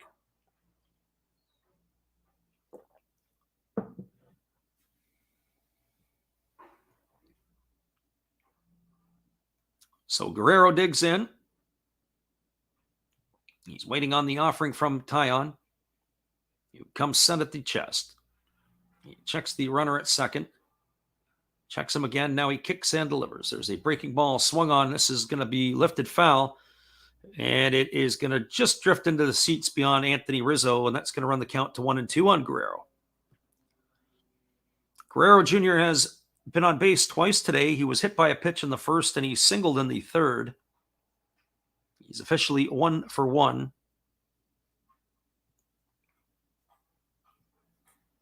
Surprising that Jameson Taillon, the way that first inning went, I didn't think he was going to be around here to see the sniff the fifth inning, but he's really settled down. There's a fastball swung on and missed.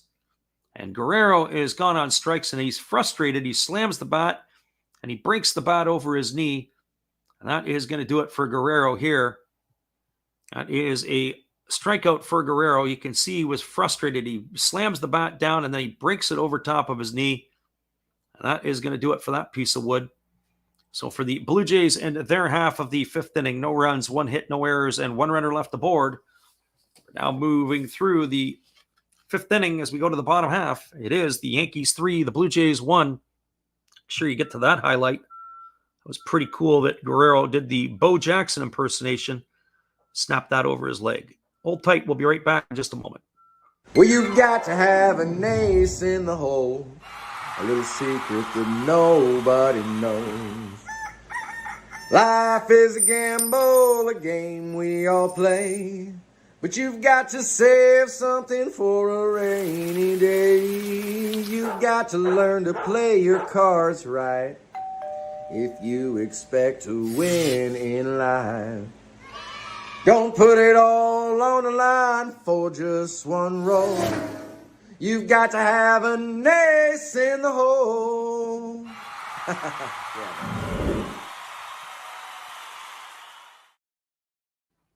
Welcome back, everybody. It is going to be the bottom of the fifth inning, and we'll be back in just a moment with the call after this. Hey, welcome back. Thanks for checking out Last Wraps. We had some winners in last month's mystery pack giveaway. The names right here, and maybe here are the winners. Make sure you are following the instructions on our other video to qualify this month for a pack of mystery cards from Zero Fox Sports Cards. Thanks for checking it out. Enjoy the ball game. Welcome back, everybody. It's going to be the 8, 9, and 1 hitters in the Yankee order to face Jose Barrios here in the fifth inning. And the first pitch is a fastball delivered to Marwin Gonzalez that he fouls away. And the count is 0-1. Gonzalez, Trevino, and Hicks to face Barrios. It's a 3-1 Yankee lead in the bottom of the fifth inning. And the Blue Jays really haven't threatened since that first inning. As their bats have gone in the freezer, there's a breaking ball that misses down and in, and the count goes to 1-1. So 1 ball and 1 strike. So 1 ball and 1 strike to get the batter Gonzalez. And here comes the pitch. It is a fastball that misses in, and the count now goes to 2-1. So 2 balls and 1 strike is the count. Barrios looks the sign from his catcher, Kirk. He ready to deliver. There's a fastball swung on it. Is popped up over on the third base side. Moving over underneath it is Matt Chapman. He's struggling with the sun, but he makes the catch, and that is going to retire Gonzalez for the first out of the inning. 1 up and 1 away, and that'll bring up the catcher, Jose Trevino. Trevino on the day is 0 for 1. He popped out to the right fielder his first time up. And so he steps up to the plate, looking to get things going for the Yankees here in their half of the fifth inning.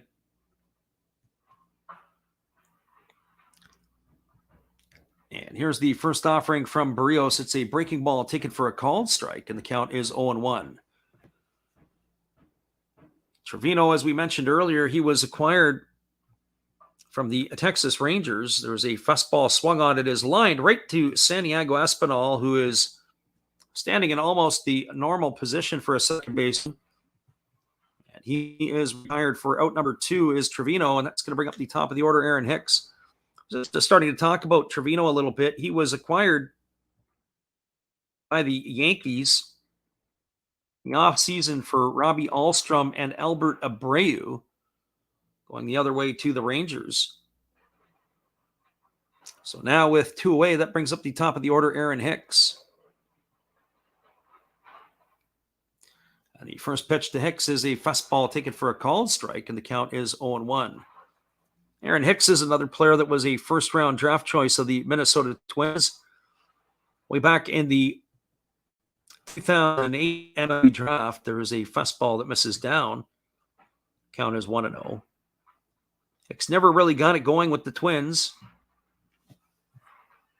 He was flipped to the Yankees for John Ryan Murphy back in 2015. The Yankees, of course, liked what they saw in him. There's a fastball that misses down, and the count now is 2-1 to Hicks. He's been pretty much a regular in the Yankees lineup ever since.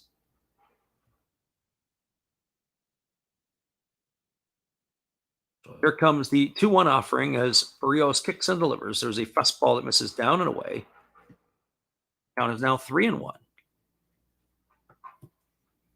Hicks, though, did miss quite a bit of action a few years ago as he had some Tommy John surgery. The last time he played a full season of baseball was in 2018.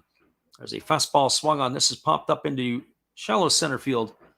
Tapia underneath it. He makes the catch, and that is going to do it as the Yankees go quietly in their half of the 5th inning. So there was no runs, no hits, no errors, and nobody left aboard. Now through 5 complete innings, it is the Yankees 3, the Blue Jays 1. Stick around, everybody. We'll be back with the top of the 6th in just a couple moments. We're glad you guys could stop in here today.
Welcome back, everybody. We are going to be going to the heart of the Blue Jay batting order to get things going here in the top of the 6th inning. It means it's Teoscar Hernandez, Lourdes Gurriel Jr., and Alejandro Kirk.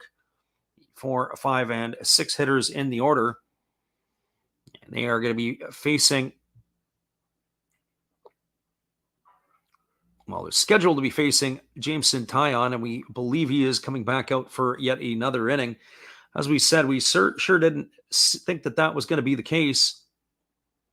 When you go back and you look in the first inning, we thought Taillon wasn't going to be around much. He threw 27 pitches in that inning. But he has actually been more efficient now through 5 than his counterpart, Jose Barrios. So Taillon ready to face Hernandez, Gurriel Jr., and Kirk. And the first pitch is a fastball that misses down for ball 1. And the count is 1-0. For Hernandez today, he is 0 for 2. He's bounced twice into a fielder's choice. He has driven in the only Blue Jay run. And he does have a stolen base. There's a fastball swung on and missed, and the count now goes to 1-1. Hernandez, his average has slipped to 219 on the season. He is off to a slow start. He had some injury issues out of spring training. There's a fastball that swung on and missed, and the count is 1-2. And that will have a tendency to nag players, especially those oblique muscles and abdomen area pulls. They're very, very difficult to recover. They're frustrating as well. Here comes the 1-2 pitch. There's a breaking ball swung on. It's grounded to third. They throw over to first, and they've got Hernandez. Hernandez doesn't think so, and they want to go take a look at this. I think the Blue Jays will, as that ball was hit to the third baseman, LeMahieu. That's exactly what's going to happen. We'll get a replay on it, and we'll give you our decision before they come back with the official one. But I have to say, I'm really impressed. Teoscar Hernandez did move down the line pretty good. So they're going to take a look to see if this is going to be overturned. As the umpires, Alfonso Marquez, and the first base umpire, Shane Livensbarger, are on the phone trying to take a look at it. So we're going to look at it here, and I think this is going to get overturned. I think it's going to be an infield hit. I'll even put it in my scorebook. I'm not confident that Teoscar Hernandez is going to be awarded a base hit single here to lead things off in the 6th inning. I was really surprised at how quickly Hernandez got down the line. He was running hard out of the batter's box.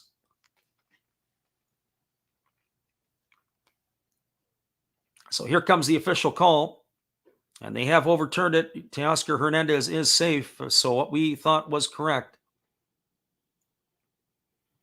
And Hernandez is now going to be the runner at first, and that'll be Lourdes Gurriel coming to the plate.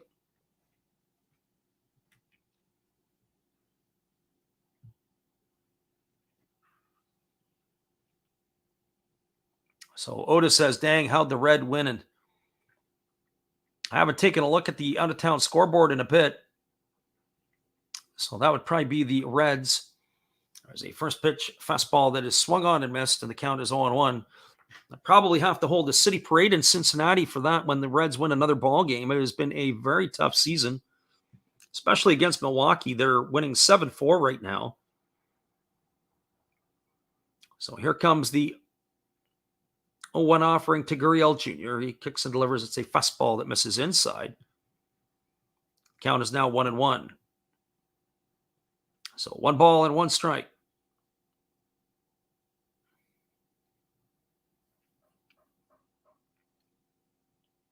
Teoscar Hernandez is the runner at first. There is nobody out here in the top of the 6th inning. And Jameson Taillon holds at the belt. He kicks and delivers. There's a breaking ball swung on. This is popped up the right side of the infield. Moving over underneath it is Torres. He drops the ball intentionally, but they are going to rule that as an out. Not there. He was trying to freeze the runner. You can see how he was doing that. That's kind of smart play by the second baseman, Torres. I think Torres should have just let the ball fall, and they might have been able to roll a double play.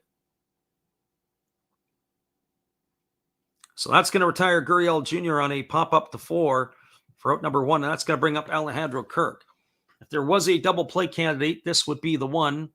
His picture would be on that poster. Alejandro Kirk would be the perfect opportunity to roll 2 here.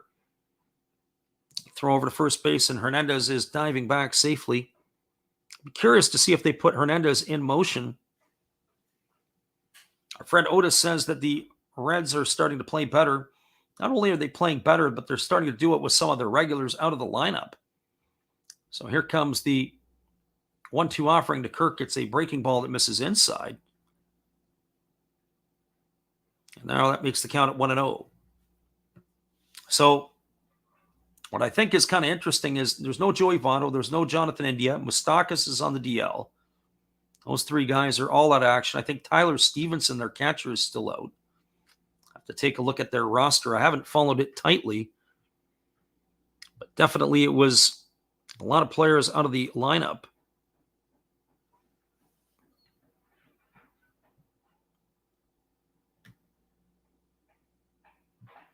But the Cincinnati Reds winning ball games now, it's definitely something that has become novel. And here's the pitch. It's a fastball that misses low to Kirk. The count is now 2-0.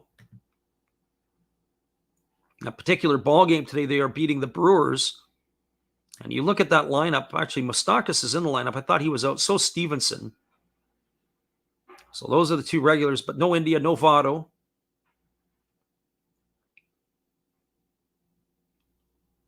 So here comes the 2-0 offering to Kirk. There's a fastball taken for a called strike, and the count is now 2-1. Stevenson is getting the nod actually as the DH today. He's got himself all 4 of the runs batted in for the Reds on the afternoon.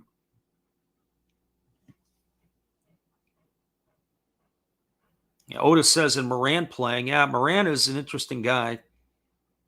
I believe he was a North Carolina. There goes Hernandez on the run. Kirk is swinging, and he fouls it away, and that's going to run the count to 2-2. Wondered when you were going to put Teoscar Hernandez in motion to try to stay out of that double play. It may end up being a strike him out, throw him out situation, but Alejandro Kirk does have pretty good bat-to-ball skills.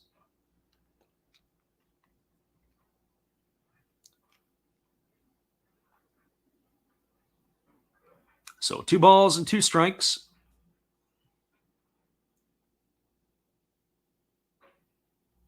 Taillon checks the runner at first.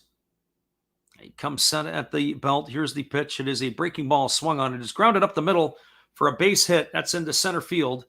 Racing to third is Hernandez, and he's going to make it safely. And the Blue Jays have something brewing here with runners on the corners and 1 out here in the top of the 6th inning. That is Kirk's second hit of the game. That's going to bring up the third baseman, Matt Chapman. Our friend Otis is saying it probably won't last long. It's an absolutely tire fire in Cincinnati. And you think of some of the stuff that's gone on over there. Well, we're going to take a little time out here as the Yankees are going to go to the bullpen. We're going to get ourselves a pitching change. That is the end of the line for Jameson Taillon. So hang around, everybody. We'll be right back in just a couple minutes. Come back and talk a little bit more about the Cincinnati Reds and their woes. And we'll be back after this here from our friends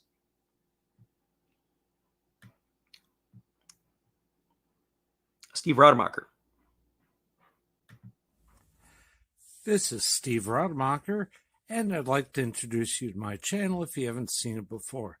These are all the things I enjoy: sports, autographs, relics, non-sports Hall of Famers, pseudo-sports, Star Wars. That's my channel name and my name, and I would really appreciate it if you would come check me out and maybe even subscribe if you like it. Thank you for that for now, and back to your ball game.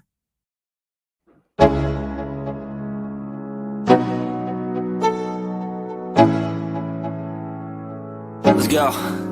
Yo, I'm like an addict, do I gotta have it. I ain't even playing, got a really bad habit. If it moves, gotta grab it, fuse like a magnet. Lose, won't have it till I'm doomed in a casket.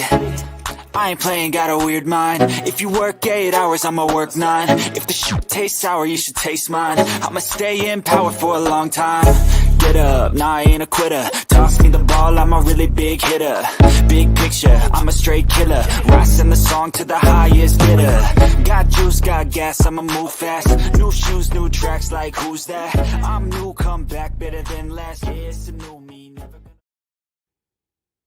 Welcome everybody to the pitching change in New York. It is a right-hander, Michael King, coming into the ball game. King has appeared in 9 games for the Yankees this year. He has delivered 19 innings pitched.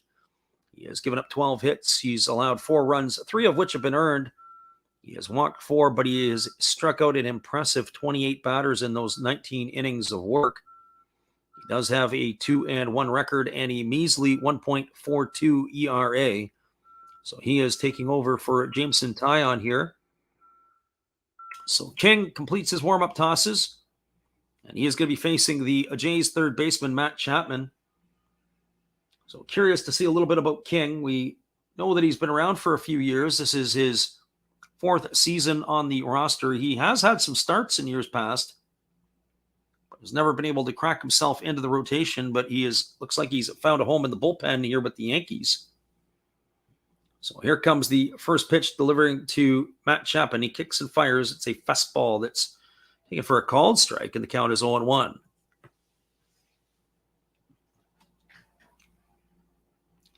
So no balls and 1 strike. Chapman waits on the offering from the right-hander King, who holds at the chest. He kicks and delivers. There's a fastball that just misses inside at 95. And that runs the count to 1-1. You can see why they like this pitcher, King. He's got a lot of movement on his fastball. A lot of pitches that can come up and in. He's got a bit of a quirky arm action as well. So here comes the pitch. It is a breaking ball that comes in for a called strike, and the count is 1-2. So 1 ball and 2 strikes.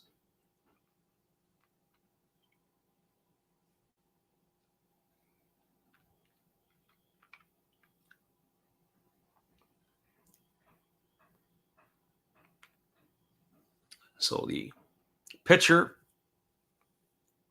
Chapman. King steps off the mound. The pitcher, King, steps off the mound, and Chapman ready to go back to work. It's 1 ball and 2 strikes. King checks the runner over at first base, which is Kirk.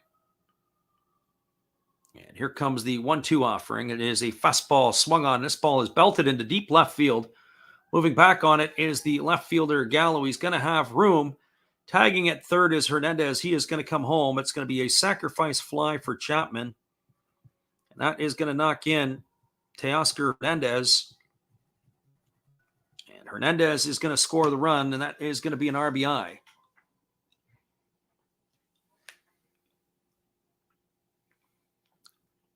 So an RBI for Chapman. The Blue Jays have cut the lead to 3-2. And that now is going to bring up the second baseman, Santiago Espinal.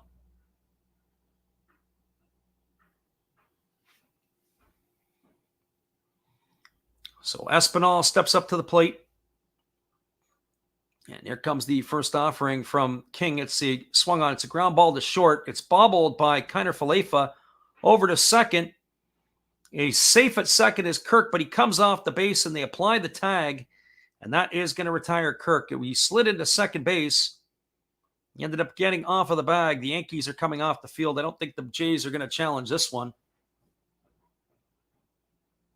And they are talking about it on the phone, but I definitely think that that one is going to be applied. We're waiting on the decision from John Schneider and the manager, so they're not going to have a look at that one. And that's the way it goes. I'm really not a big fan of that, how they got to call up to the press box. That's going to be a fielder's choice. So going in safely was Kirk. He went in standing up, and he tripped over the fielder, and he gets tagged out. Why he didn't go in sliding, I don't know. Poor piece of base running by the Blue Jays catcher, and that is going to do it here. It's a fielder's choice. 6-4 will rule it in the book here for the third out of the inning. So for the Blue Jays, they had 1 run on 2 hits. There was no errors and 1 runner left aboard. We'll move to the bottom of the 6th. 3-2 for the Yankees, everybody. Stick around. We'll be right back in just a couple minutes. We're glad you guys could pop in. And Xavier's in the house today, and we're glad you could stop in too. Hold tight. We'll be right back, Xavier. Hey, everybody. Thanks for checking out the game and Last Raps Baseball. It's today's Zero Thought Sports Card. If you like pack openings, baseball, all that good stuff, check us out. Drop a comment on our channel this month to win a mystery pack of cards. All you gotta do is say Last Rap sent you to be entered. And we'll drop a video later on this month announcing the winner. Enjoy the game. Welcome back, everybody. It is going to be the 2, 3, and 4 hitters in the Yankees order. That means Aaron Judge, Anthony Rizzo, and DJ LeMahieu to come to bat to face the right-hander Jose Barrios. It is 3-2 for the Yankees as the Blue Jays cut into it. Just watching some fundamental things that the Blue Jays do. I heard earlier in the year there was a fellow who does some work for the Blue Jays. His name was Kevin Barker. Kevin Barker was a former big leaguer. He was with the Blue Jays. He was with the Brewers. I believe he was with the Red Sox as well. And they asked him, they said, at the beginning of the season, before it started, they said, what do you think? Who's the best team in the American League East? And he said, really, in his mind, there were things that were Not much difference. Like, in other words, the Yankees, the Red Sox, the Blue Jays, and the Rays, in his mind, was a dead heat to finish in first place. So they asked him and they said, what's going to be the difference maker? And he says, the things that don't show up in the box score.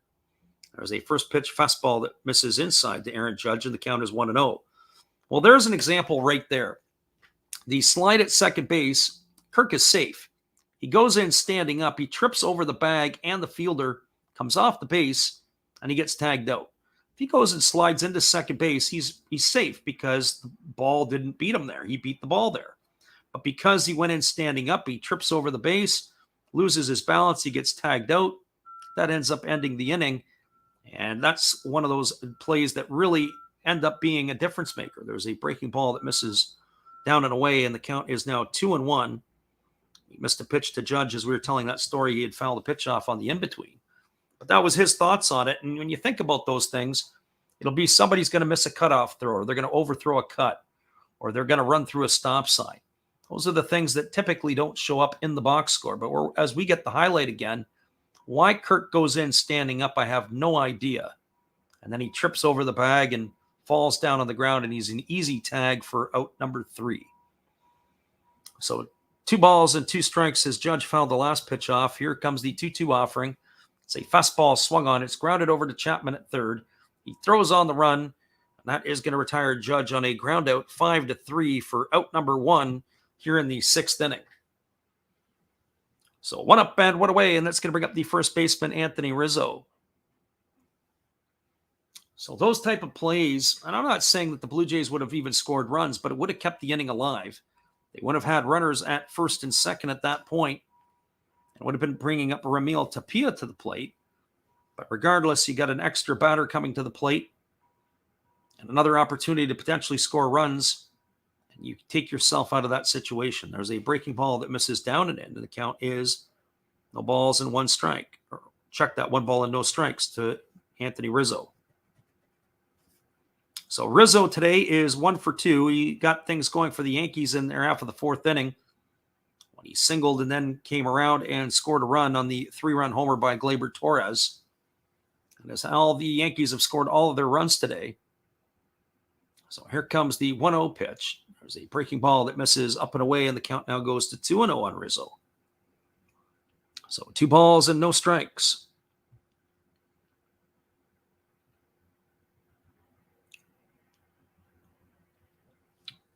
Rizzo waiting on the offering from the right-hander Barrios. There's a fastball that misses on the outside corner. And the count now runs to 3-0.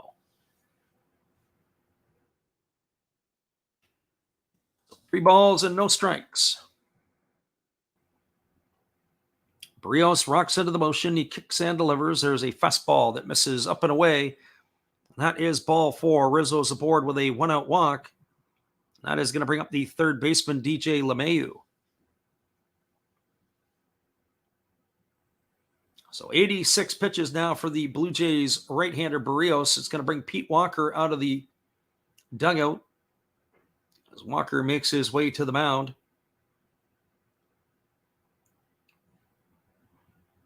To have a conference with his infield, or most of his infield, and his pitcher Barrios. So LeMahieu is 1 for 2 today. He singled and scored a run back in the 4th. He also struck out looking. So now we're ready to get this one back underway.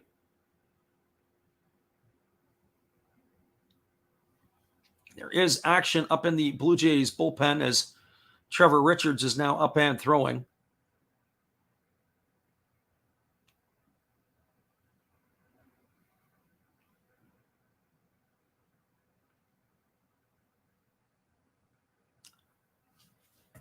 So LeMahieu steps up to the plate. And he's waiting on the offering from Barrios. There's a fastball swung on. This ball is lifted down the right field line, and it's just going to slice foul. It's going to bounce into the seats. Very fortunate for the Blue Jays, as if that ball would have landed probably, actually, even if it would have landed fair, it might have only been runners on second and third, as it might have been a ground rule double. But that particular play there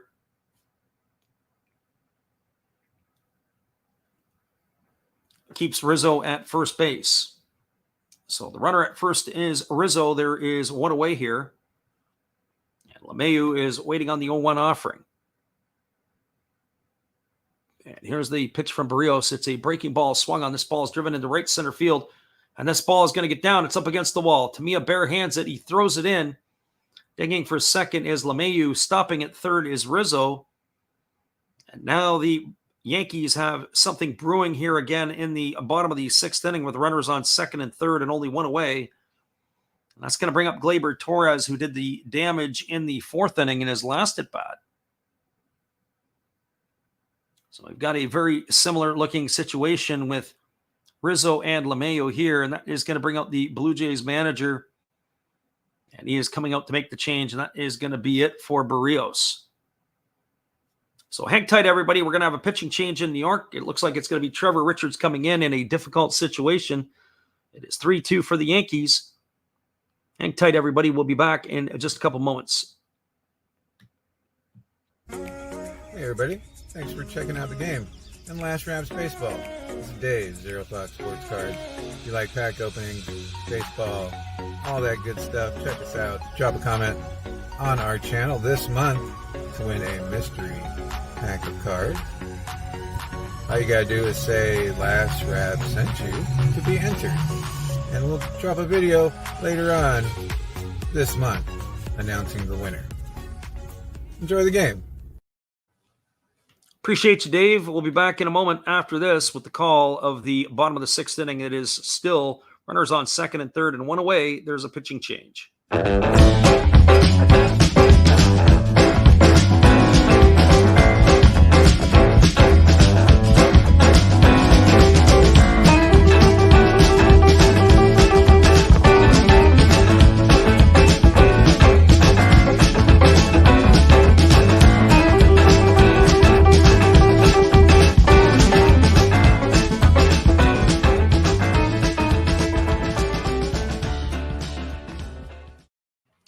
Welcome back, everybody. There is a pitching change for the Toronto Blue Jays. They are moving.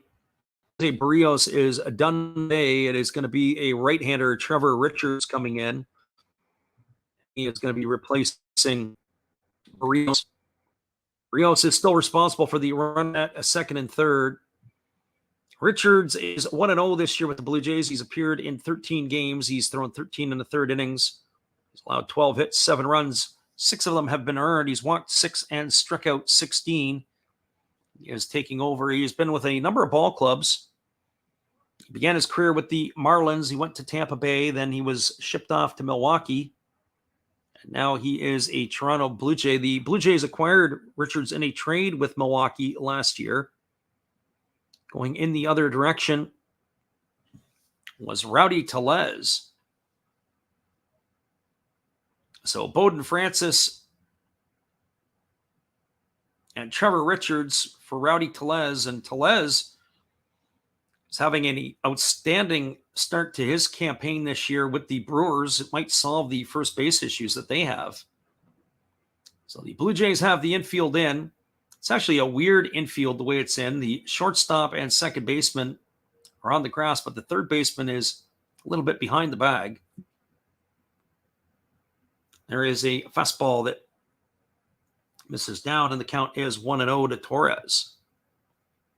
Torres hit that 3-run homer to the opposite field back in the fourth inning. It was a genuine wall scraper as it only got to the front row.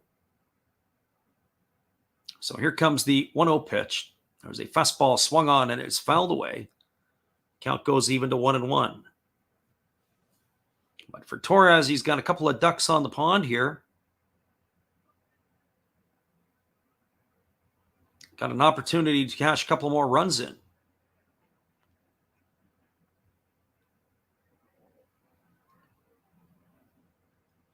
So here comes the 1-1 offering. There's a fastball swung on. This ball is hit to right center field. Ball's going to get down. 1 run is in. Here's the throw to the plate, and it's not going to be in time as DJ LeMahieu beats the throw. He slides in safely, and Torres has knocked in a couple of more runs. They are going to try to maybe take a look at this. The Blue Jays are on the phone again. But I don't think that the play at the plate for DJ LeMahieu was in time. They're getting high fives in the dugout. And that's 2 more RBIs for Torres. He has driven in 5 on the day.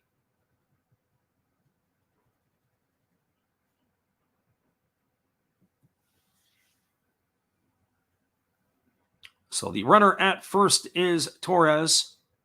And that's going to bring Joey Gallo to the plate. And as we look at the replay, the throw was definitely not in time. That's why the Blue Jays are not challenging. So on the throw, Torres goes to second. So it'll be a single, 2 RBIs. And he moves to second on the throw. So Gallo takes the first pitch for a ball, and the count is 1-0. Gallo is 1 for 2 today. He has singled and popped out. There's a changeup that is swung on and missed, and the count now goes to 1-1. So 1 ball and 1 strike.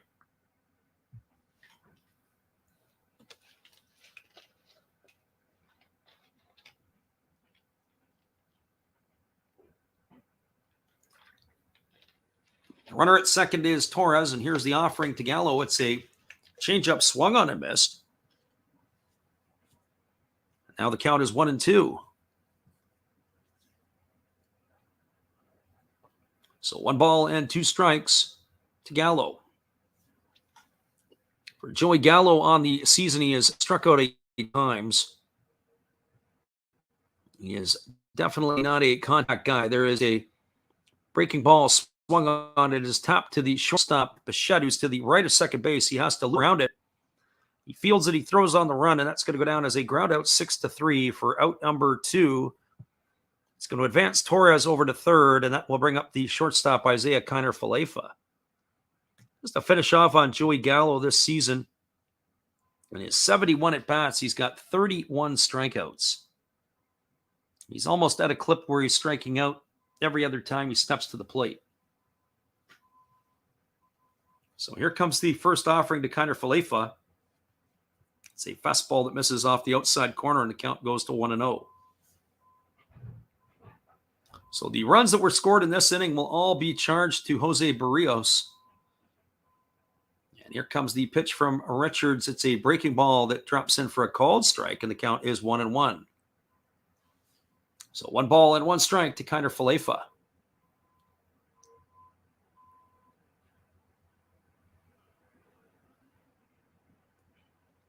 And here's a breaking ball. This is swung on. It is lifted into right field. Moving over toward the foul line is the right fielder, Hernandez. He makes the catch.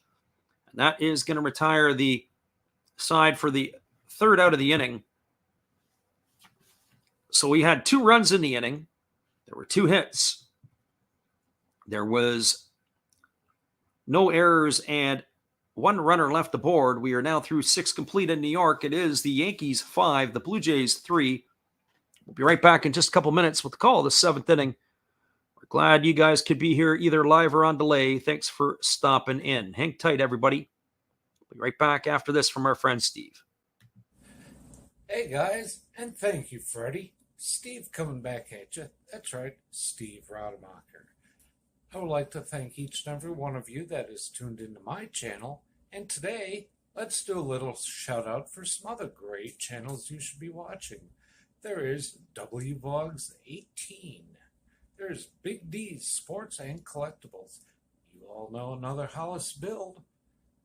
Why not Like Father, Like Son? That's a great duo that does some great stuff. It shows some great cards.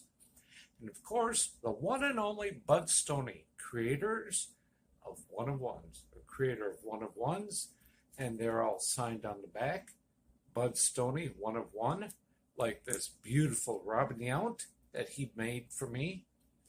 He made me another Robin Yount, this time mini, and a Christian Yelich mini. Great cards, and he does more than cards. We have darts of Hulk Hogan and many other things. So give them a look-see and give me another look-see. Subscribers are always welcome, and back to Freddie. Thanks again, Steve. We welcome you back here as we are moving to the top of the 7th inning.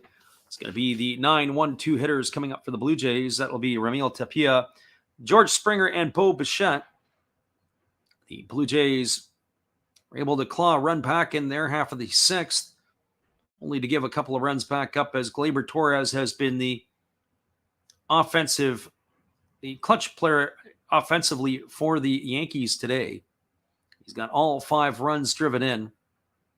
So here is Ramil Tapia coming up to the plate. And the first pitch ready to give to him is a fastball that is swung on and grounded through the 4-hole into right field. It is the base hit single for Tapia. That is a runner on first right away for the Blue Jays, and that is going to bring up George Springer. For Springer,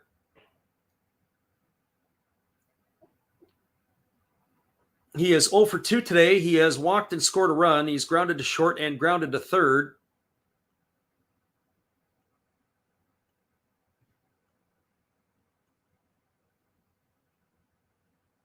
Springer steps in at the plate.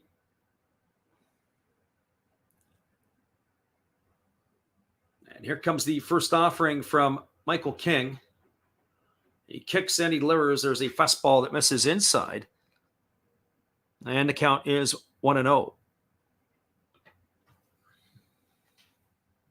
So 1 ball and no strikes to the batter Springer. Blue Jays looked like they were going to get things rolling really in the first inning and get to Jameson Tyon and chase him. And he was able to settle down and gave the Yankees some pretty productive innings after that first inning that looked pretty rocky. There's a fastball swung on and missed, and the count now goes to 1-1 on Springer. We've said this before. The Blue Jays had loaded the bases and were not able to cash in as Gurriel and Kirk had struck out and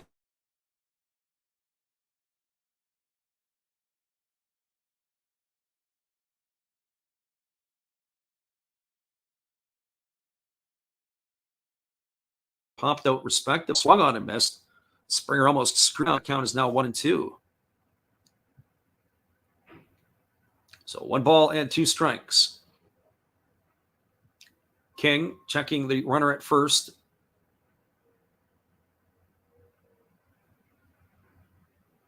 And here he goes. He kicks and delivers. There's a breaking ball swung on and missed. And that is going to retire Springer on strikes for the first out of the inning. That's going to bring up the shortstop, Bo Bichette.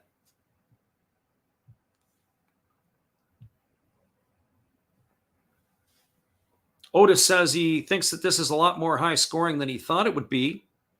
Yeah, you're probably right. Usually on the getaway games, you can sometimes get to the pitchers are not maybe necessarily the hitters are coming off a night game from the night before, especially a big game. I say a big game, but a game that had a lot of energy to it with the walk-off by Judge. There's a fastball that misses outside, and the count is 1-0. Then you look at the starters with Tyon and Barrios on the mound, and you figure, okay, these guys are going to get you 6, and it might be maybe 2 or 3 runs scored between both teams. And here comes the pitch. It is a fastball swung on and missed. The count goes to even at 1-1 to Bichette. And just like Otis says, there's a lot of hits in this game. Well, entering this inning, the Blue Jays had 6 hits. On the flip side, the Yankees also had 6 hits. So it's been a lot of balls that have been knocked around. Here comes the 1-1 offering. There's a fastball swung on and fouled away, and the count is 1-2. I have to say, I really enjoyed Gleyber Torres' approach at the plate today. I haven't seen Torres play much this year, but he was trying to go the other way, hit the opposite field home run, and he did the same thing by blooping the ball into center field. Blue Jays were playing him to shift, and he was playing to beat the shift. So here's the 1-2, and it's a fastball swung on. This ball is going to be looped over the head of the second baseman, Torres, into right field. Tapia had the hold because he wasn't sure if that ball was going to be caught or not. He's going to advance to second. And Bo Bichette has got himself a single. That's his 3rd hit of the ball game. So Bichette is now the runner at first, and that is going to bring up Vladimir Guerrero. Jr., who is 1 for 2 on the afternoon.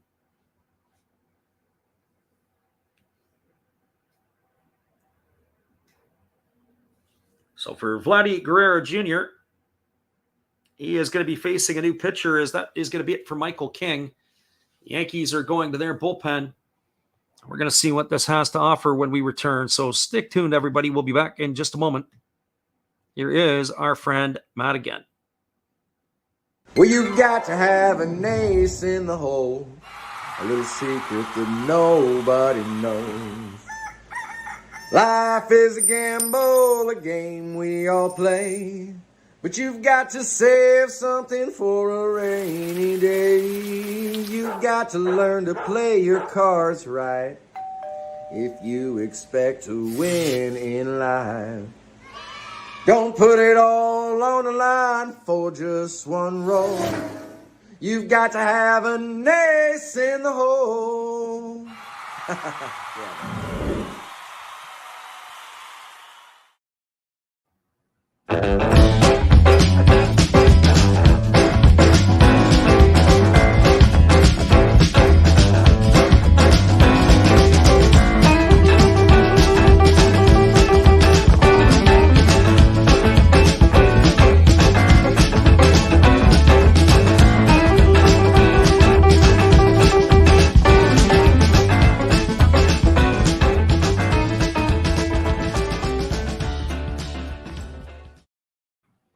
Welcome back, everybody. It is going to be the Clay Holmes coming in to take on the Blue Jays in relief. For Holmes on the season, he has been used quite a bit by the Yankees. This is going to be his 16th appearance.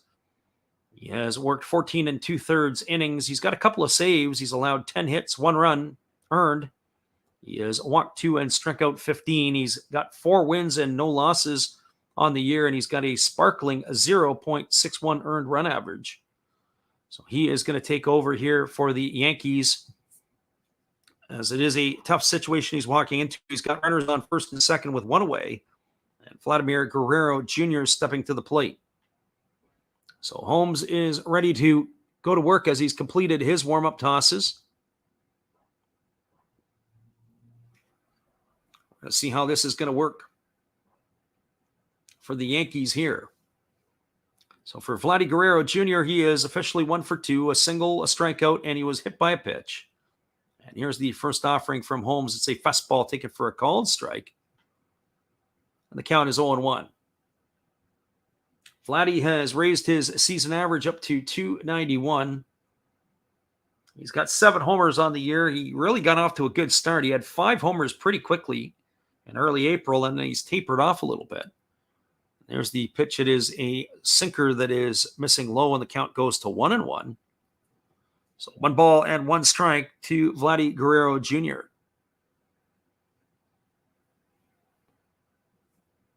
Looks like the sun is trying to break through the clouds in New York City. It was 64 degrees at game time, but the temperature is slowly creeping up. There is a breaking ball that misses down and away. Count is now 2-1 to Vladdy Guerrero Jr.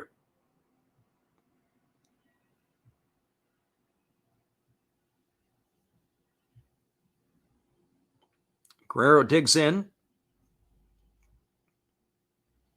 And he is waiting from the offering from Holmes. He checks the runner. He kicks and delivers. There's a changeup that misses inside. And the count now runs to 3-1 on Guerrero Jr. Certainly, it's not going to get any easier as Teoscar Hernandez is waiting his turn on deck. So this is a tough part of the Blue Jay batting order, and Holmes has got to come in and find a way to get these guys out. So this is probably a turning point in the Blue Jays game right here for them. There's a fastball swung on. It's grounded up the middle. It's fielded by the second baseman, Torres, over to first. It is a double play, and that is going to kill the rally for the Blue Jays.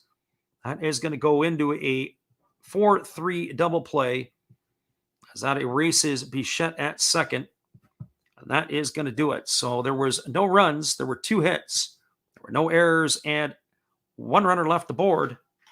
We are now through 6.5. It is the New York Yankees 5, the Toronto Blue Jays 2. Stick around, everybody. We'll be back in a couple of minutes. the call of the bottom of the 7th inning. Hang tight, everybody.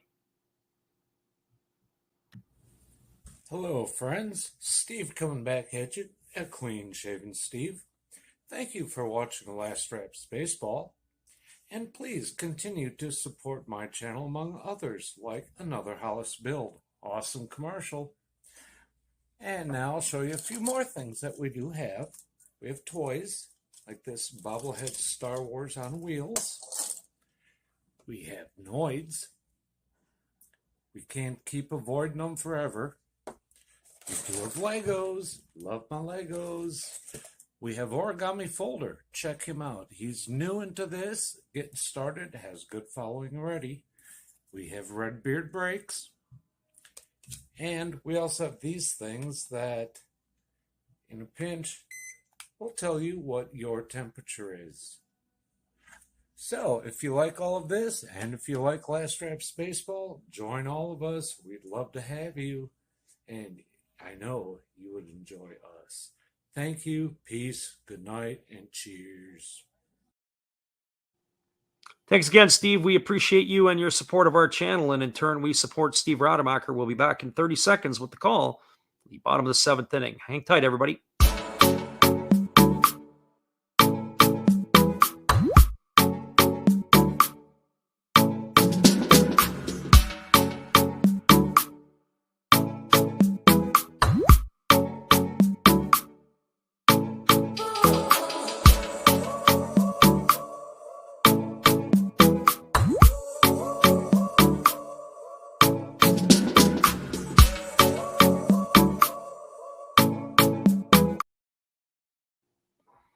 Welcome back, everybody. We are moving to the bottom half of the 7th inning. It is a 5-2 Yankee lead over the Blue Jays. There is a pitching change for the Blue Jays, as that is going to be it for Trevor Richards. It will be Trent Thornton coming into the ball game. He'll be the third pitcher used by the Blue Jays today. So Thornton on in relief for the Jays in their half of the Yankees in their half of the 7th inning. They'll be facing the new right-hander from Toronto. The offense, the story, all Gleyber Torres, a 3-run homer and a 2-run single. That's where it stands. He has put them out with a 5-2 lead. So Trent Thornton taking over. He is with the Blue Jays season, his 4th year with the Jays. He is 0-2 on the season. He's pitched in 9 games. He's got 13 2/3 innings pitched. He's allowed 10 hits, 6 runs all earned. He's walked 8 and struck out 9. He is 0-2 on the season.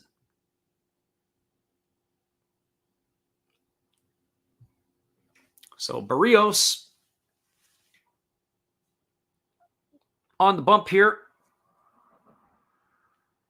His day was done. And then, of course, Trevor Richards went over to that, and now it is Trent Thornton now on the hill as he's completing his warm-up tosses. Thornton was originally a draft choice of the Houston Astros organization. He was a 5th-round pick in the 2015 draft out of the University of North Carolina. And how he made his way to the Jays was in a trade straight up for Alamides Diaz. And Diaz is still with the Astros. That was back in 2018. Actually, Diaz is now, I believe, with the St. Louis Cardinals.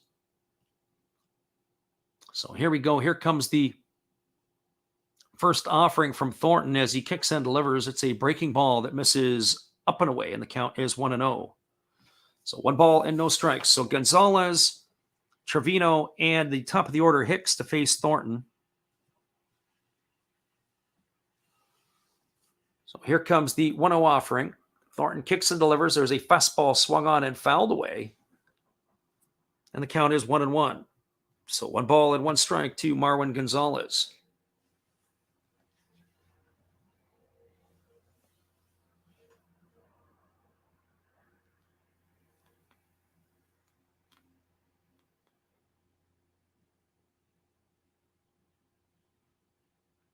So Gonzalez waiting on the offering from Thornton. We're here in the bottom of the 7th inning. It's a 5-2 scoreline for the Yankees. There's a breaking ball that misses down, and the count now runs to 2-1.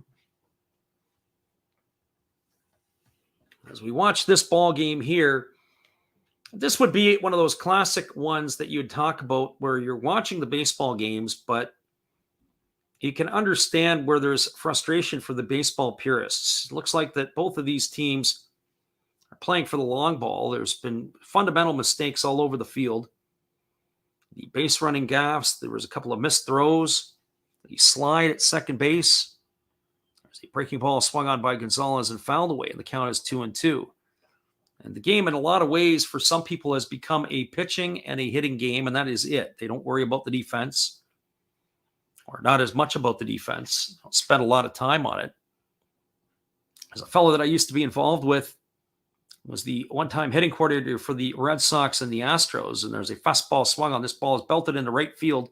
It's down for a base hit, and that is going to be a single for Gonzalez. And he used to say, for every hour you spend hitting, for every hour you spend throwing, you need to spend an hour fielding and an hour running the bases. And I think there's a lot of truth to that. A lot of those parts are kind of falling behind. So 2 balls and 2 strikes.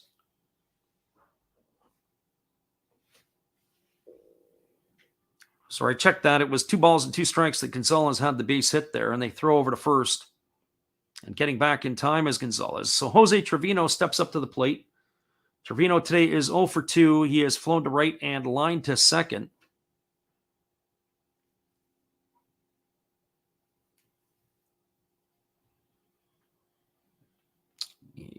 Trevino had not quite got himself set, and he asked for time. So the runner at first is Gonzalez. And here comes the offering from Thornton. He kicks and delivers. There is a changeup taken for a called strike. And the count is now 0-1.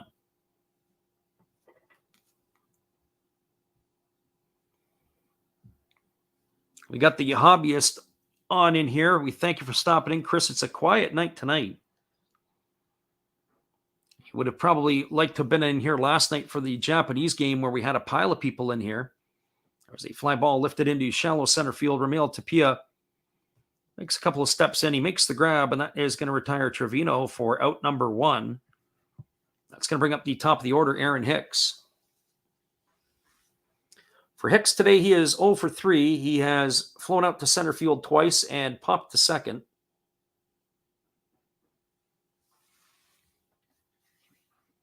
His average has slipped to 233 on the campaign. So here comes the first offering to Hicks. It's a fastball that is taken for a called strike, and the count is 0-1. Right there, that last pitch was certainly won by Alejandro Kirk because it was definitely low. You could tell that Hicks didn't like the call.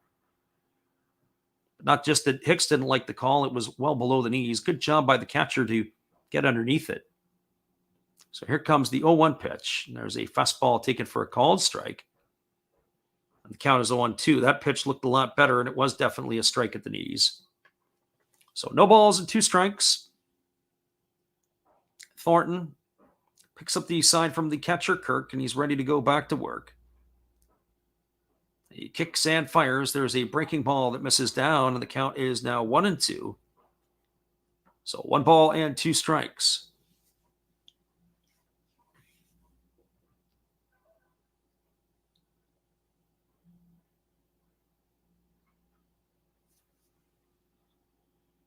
So Thornton steps off the rubber.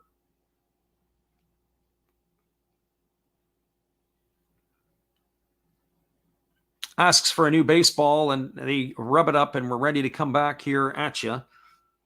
1 ball and 2 strike count to Hicks. The runner at first is Gonzalez with 1 away. There is a breaking ball that is swung on and tapped foul right at the plate. That is going to run the count now to still at 1 ball and 2 strikes.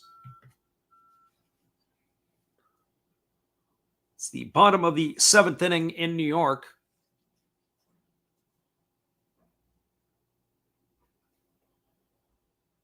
And here comes the 1-2 offering from Thornton to the center fielder Hicks. Instead, they fire over to first, and getting back in time is the base runner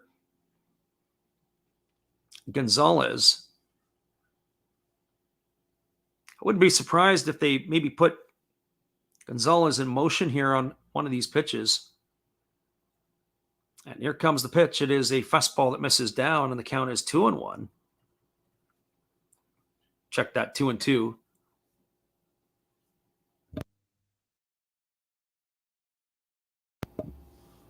So 2 balls and 2 strikes.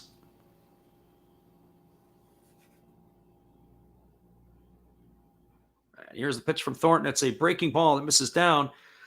They put the tag on the fielder, and they do get the call from the third base umpire. And that is going to retire Aaron Hicks on the strikeout for out number 2, and that'll bring up the designated hitter, Aaron Judge. So Judge steps up to the plate. He is 0 for 3 on the afternoon. He has flown out to right, grounded to short, and grounded to third. The Blue Jays have 3 outfielders, but they've got the infield moved around to the left. And here comes the first offering to Judge. It's a breaking ball that misses inside, and the count is 1-0. So 1 ball and no strikes.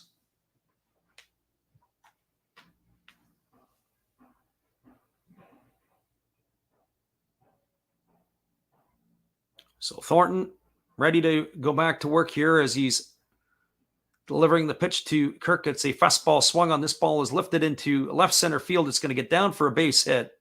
Stopping at second will be the base runner Gonzalez, and Judge has his first hit of the ball game today with a 2-out single here in the 7th, and that's going to bring up the first baseman, Anthony Rizzo. For Rizzo, he is 1 for 2 officially on the afternoon. He has singled and scored a run. He walked and scored a run, and he has struck out. So 1 for 2 today.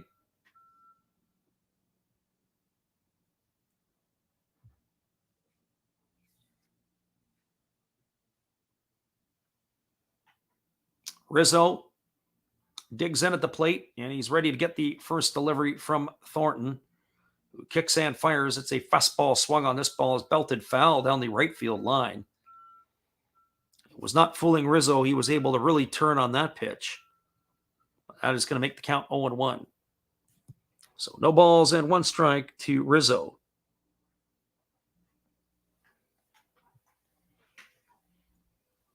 Rizzo again asks for time. He did this the last time. Wasn't quite set, and then he holds his hand up and getting the time from the home plate umpire. So here we go. Here comes the 0-1 offering.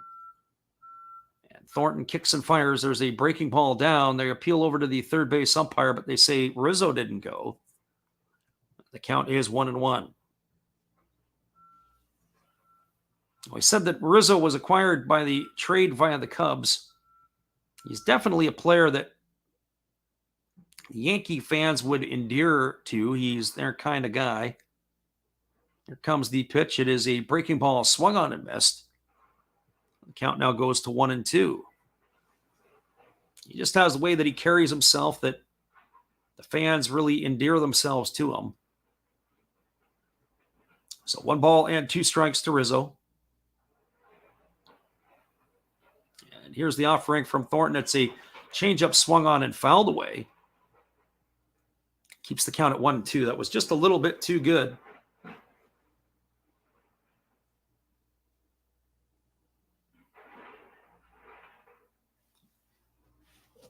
There is action again in the Yankee bullpen, as they are getting into crunch time here to try to close this one out.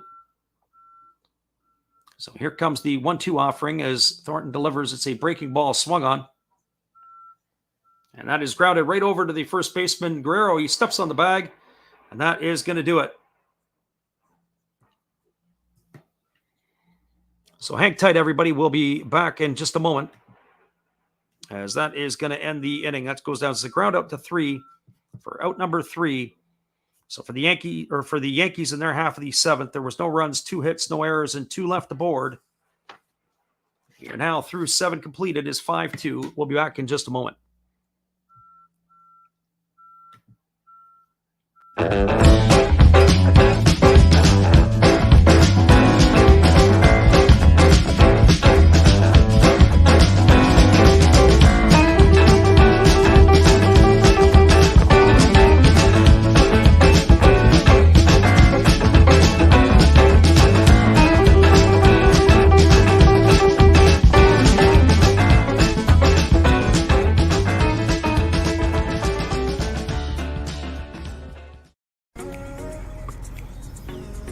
Hey, welcome back. Thanks for checking out Last Reps. We had some winners in last month's mystery pack giveaway. The names right here, and maybe here are the winners. Make sure you are following the instructions on our other video to qualify this month for a pack of mystery cards from Zero Fox Sports Cards. Thanks for checking it out. Enjoy the ball game. Appreciate you, Dave, and your support. We'll be back with the top of the eighth in just a moment. Hang tight, everybody. It is a slog in New York today, and we are a part of it. We'll be right back.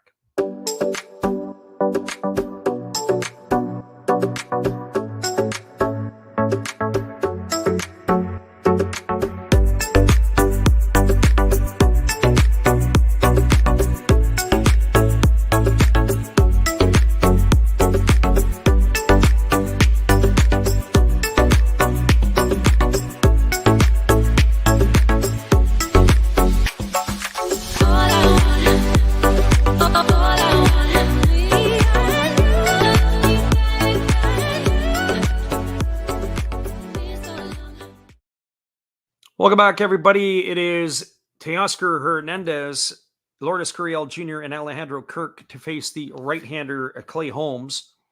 The first pitch to Hernandez was a breaking ball taken for a called strike. The count is 0-1. Blue Jays are down to their final 6 outs here, and there's a fastball that misses inside. The appeal down to the first base umpire, but they said Hernandez went. The count now goes to 0-2. Hernandez is officially 1 for 3 today. He singled and scored a run his last time up. He has also bounced into 2 fielders' choices. He's stolen a base and driven in a run. So here comes the 0-2 offering from the right-hander Holmes. It's a changeup that is swung on and fouled away. That keeps the count at 0-2. So no balls and 2 strikes.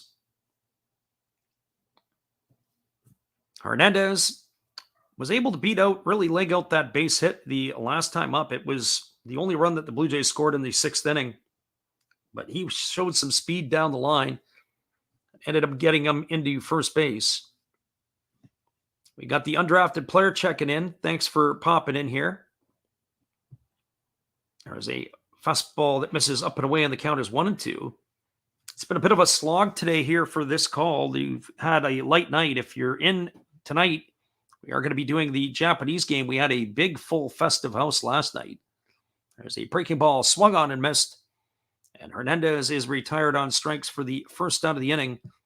1 up and 1 away, and it'll be Lourdes Gurriel Jr. stepping to the plate.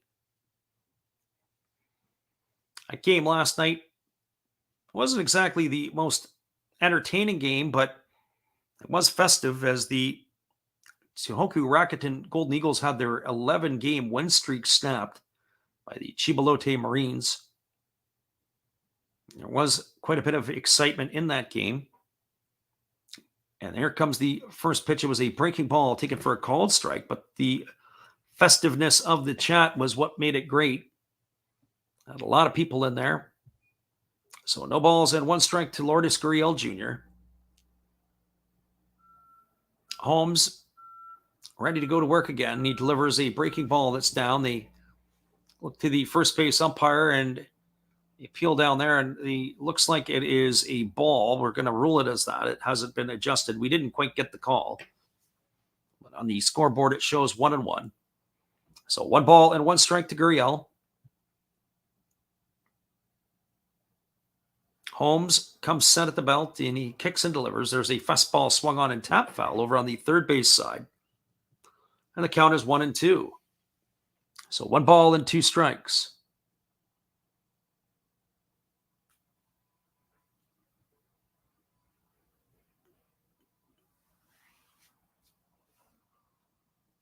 So 1 ball and 2 strikes to Gurriel. And here comes the offering. It's a fastball at 97 miles an hour that misses up and in, and the count now runs to 2-2.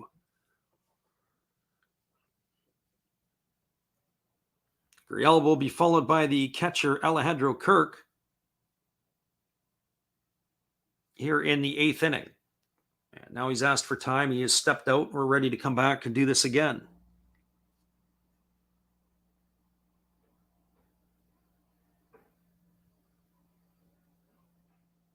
So here comes the 2-2 pitch. He kicks and delivers. It's a breaking ball that is swung on. It is lifted into shallow right field. Backing up on it is the first baseman Rizzo, and he's going to make the grab, and Gurriel is going to be retired for the second out of the inning. So 2 up and 2 away.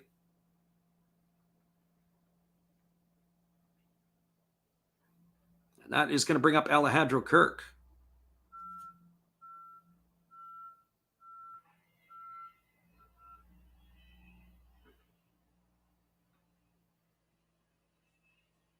So Kirk steps up to the plate. And here comes the first offering from the righty Holmes. It's a fastball swung on. It's grounded to short. Kiner Falefa gobbles it up. He throws to first. It's in the air, and it is going to not be able to be handled by Rizzo. He had to leap to come up, and that is going to go as an error, most likely to the shortstop, as he could not come up with the play, and that is an E6. So Alejandro Kirk has reached base on the error by the shortstop Kiner Falefa, and that is going to bring up the third baseman Matt Chapman. For Chapman today, he is officially 0 for 2. He had a sacrifice and an RBI his last time up. So Kiner Falefa charged with the error. And here comes the first pitch to Chapman. It's a fastball that misses upstairs, and the count is 1-0. Chapman's average has slipped to 191 on the campaign.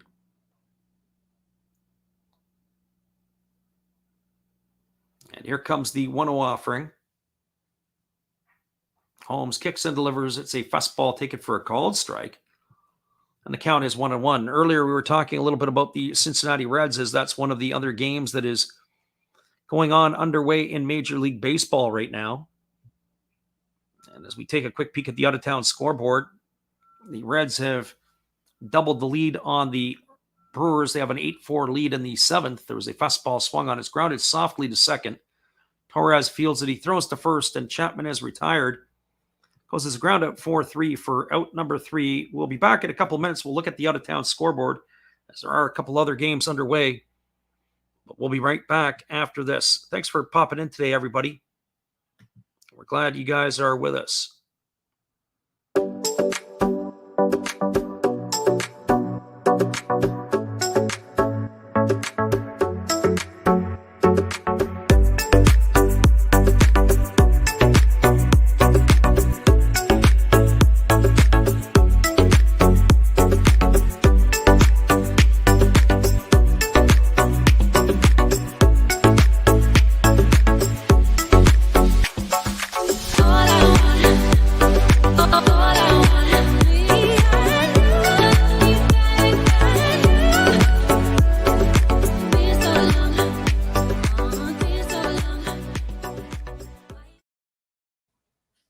Welcome back, everybody. It is a quick look at the out-of-town scoreboard. Our friend undrafted player says that it was a big error by the Yankees. Well, it could have been if the Blue Jays would have capitalized on it. They gave them the opportunity to do so, but they couldn't get it done. Just taking a look at the out-of-town scoreboard, it is in the top of the 7th. The Los Angeles Dodgers are all tied up with the Pirates. Pirates scored 3 runs in the bottom half of the 6th inning. And they had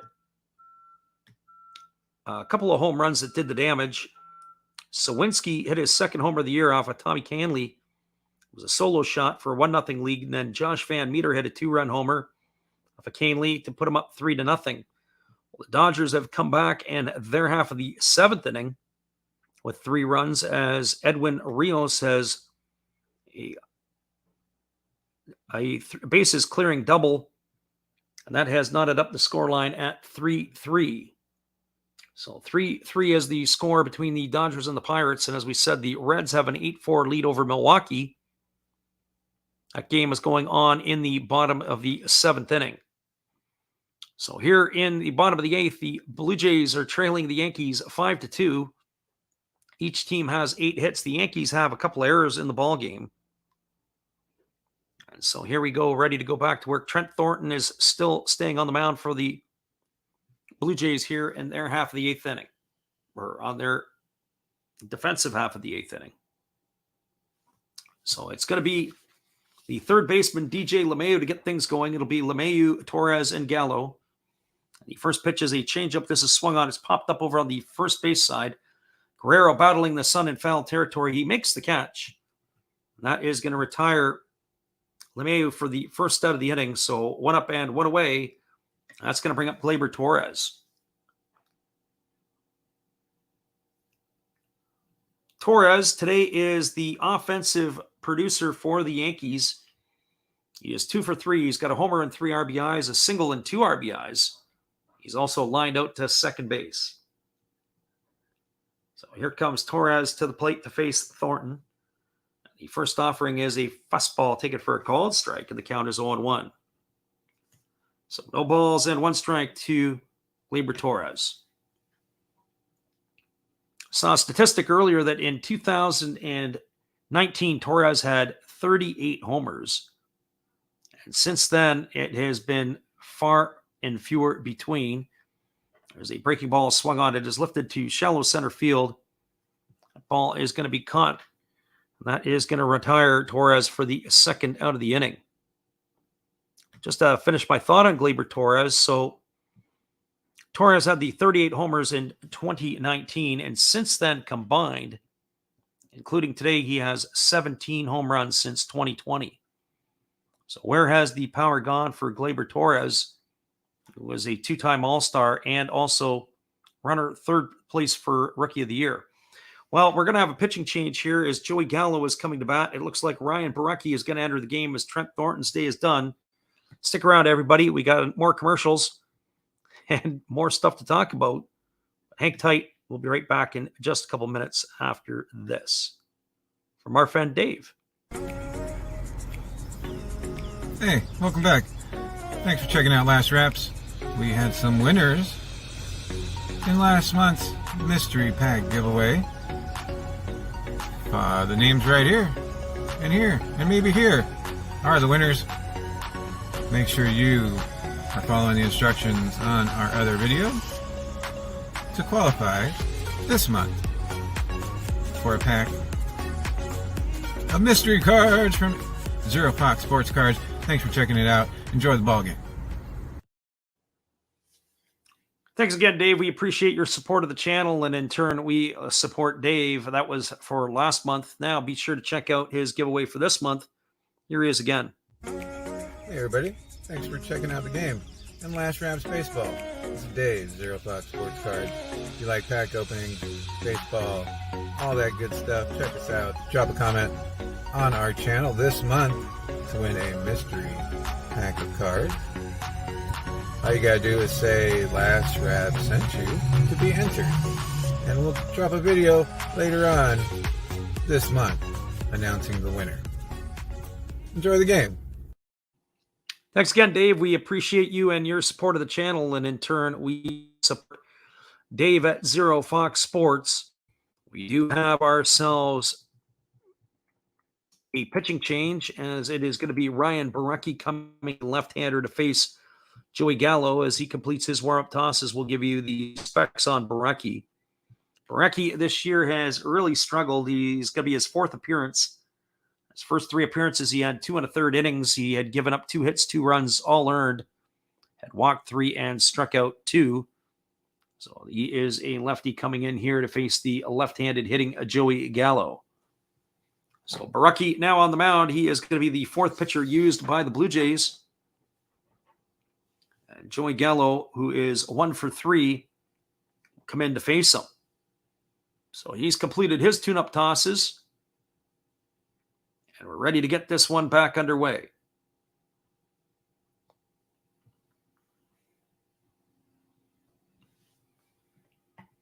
So Gallo, 1 for 3 today, singled way back in the 2nd inning. He's also popped to second and grounded to short. He's raised his season average up to 189. Something else that we see around the big leagues, there are a lot of ugly-looking batting averages. The Yankees have their fair share. Well, Torres has done his part to lift his today. But Gallo batting below 200, so is Jose Trevino. There are some teams that will roll out 4 or 5 guys hitting below the proverbial Mendoza line. We talk about the Mendoza line that was named after Mario Mendoza. I believe he was really a career 211 hitter. There's a fastball that misses inside, and the count is 1-0 to Gallo. Aroldis Chapman is heating in the bullpen, and one would think that he is going to come in to close this game out for the Yankees in their half of the ninth inning.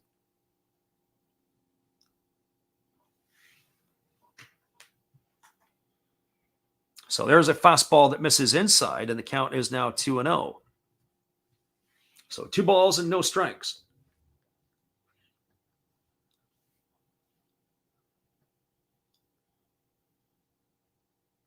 So 2 balls and no strikes. Barucki getting the sign from his catcher, Kirk. And he's ready to face the left-handed hitting Gallo. Here comes the 2-0. He's going to get a good pitch to hit, and it's a fastball that is swung on and missed. And the count now goes to 2-1. Barucki really didn't hit his spot. He got fortunate there as that pitch was on the upper inside corner. Looked like Gallo wanted to deposit it into the right field stands. So 2-1 here to Gallo. And here's the pitch from Barucki. It is a breaking ball that the home plate umpire says that Gallo went after, and that is a called strike, and the count is 2-2. So 2 balls and 2 strikes.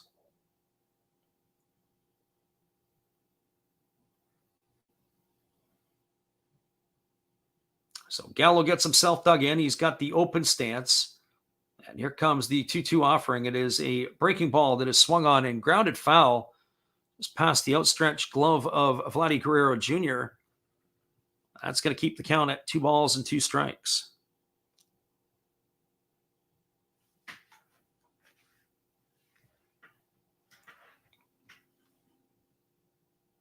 Blue Jays get the day off tomorrow. They're on their way to Tampa for a 3-game set beginning on Friday. Yankees are heading out of Dodge here. They're on their way to Chicago to start a series with the White Sox tomorrow. Here comes the 2-2. There's a breaking ball swung on and missed. And Barucki comes in and does his job as Joey Gallo goes down on strikes for the 3rd out of the inning. And now it is going to be Aroldis Chapman time, it looks like. Come in and close the deal. And that is it for the Yankees in their half of the 8th. There were no runs, no hits, no errors, and nobody left the board. We're moving to the top of the 9th inning. It is the Yankees 5 and the Blue Jays 2. Stick around, everybody. We'll be right back in just a couple moments. We're glad you guys are with us. Good evening, sports fans. I hope you all have been enjoying the game. This is just another message from another Hollis build. I hope that your team is in the lead, but if not, remember, that's life. That's what all the people say. You're riding high in April, shot down in May. But you know I'm gonna change that tune. When I'm back on top in June. I said that's life. And as funny as it may seem, some people get their kicks stomping on my team, but I don't let it get me down. 'Cause this fine old world, it keeps spinning around. I hope you enjoy the rest of the game, and if it remains the same, remember, that's life. You want your fill? Go check another Hollis build on YouTube. Last Raps Baseball. Let's get back to the game. Let's go! You know that's life. You know it. One love and peace.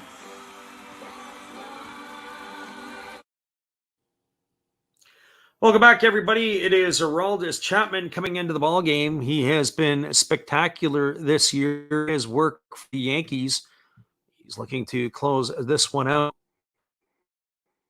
And he is going to be facing the 8, 9, and 1 hitters in the batting order for the Jays. He's an Aroldis Chapman in 12 games. He's pitched in 10 1/3 innings. He's allowed 4 hits. He's walked 7 and struck out 11. He has yet to yield a run. of any variety, unearned or earned. And so his ERA is right at 0. So the lefty is completing his warm-up tosses. He's going to be the fourth pitcher used on the afternoon by the Yankees. And so Aroldis Chapman is in the game. So Chapman is in.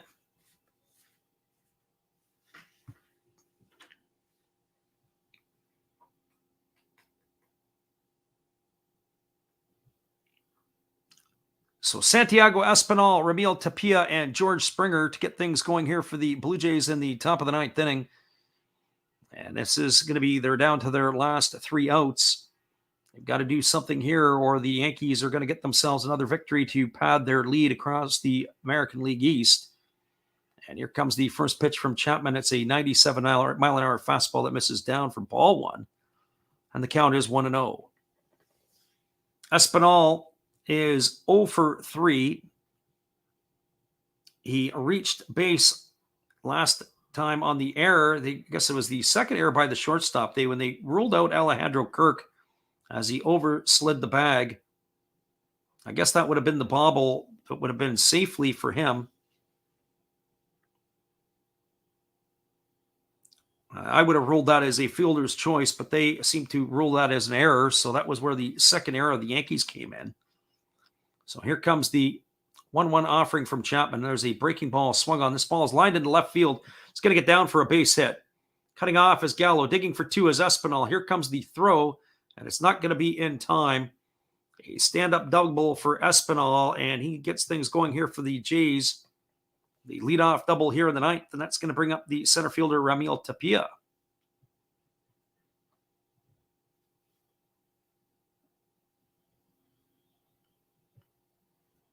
Makes you wonder sometimes if some of the opposing players like to sit soft on Chapman. Maybe that's their only chance to be able to have some success. Tapia cruised into second base with that double. The doubles leaders this year, Matt Olson has 13. But for Santiago Espinal, he adds another one to his. There's a fastball that goes all the way to the backstop. It's going to be a wild pitch. That is Espinal's 12th double of the season. So he's right there among the lead leaders. He's got the American League lead. So Espinal goes to third on the wild pitch by Chapman. That is ball 1 to Tapia.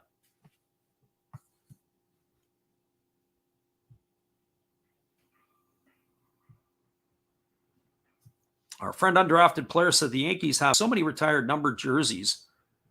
It's kind of like the Boston Celtics in basketball, or even the Toronto Maple Leafs in hockey. There's a fastball that misses upstairs, and the count is now 2-0. It's Vinny Carpa, who is actually in pinch hitting for Tapia.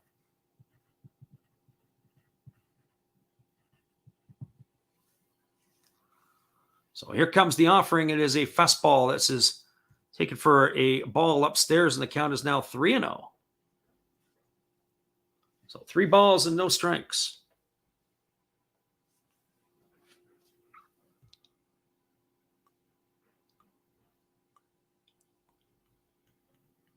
And here comes the offering to Carpa. It's a fastball taken for a called strike, and the count is now 3-1.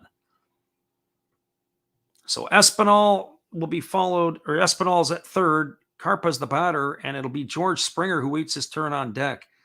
So the Yankees, Boone is chewing his gum a little bit faster right now. Here comes the 3-1 pitch.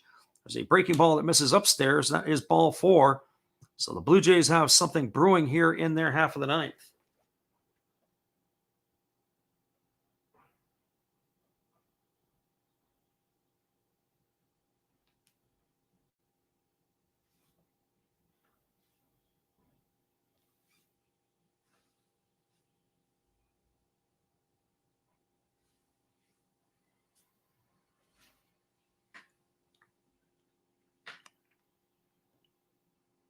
So runners are at first and second, and that brings up George Springer to the plate. And the first pitch to Springer is a fastball that is popped up foul over on the first base side. And the count is 0-1. So no balls and 1 strike to Springer. Springer.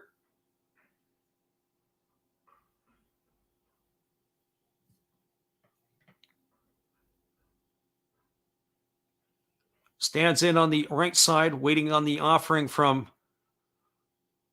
Aroldis Chapman, who kicks and delivers. There's a fastball swung on. This ball is lifted into right field. Moving over underneath it is the right fielder, Marwin Gonzalez. He makes the catch. Tagging at third and scoring is Espinal. That's going to cut the lead to 5-3.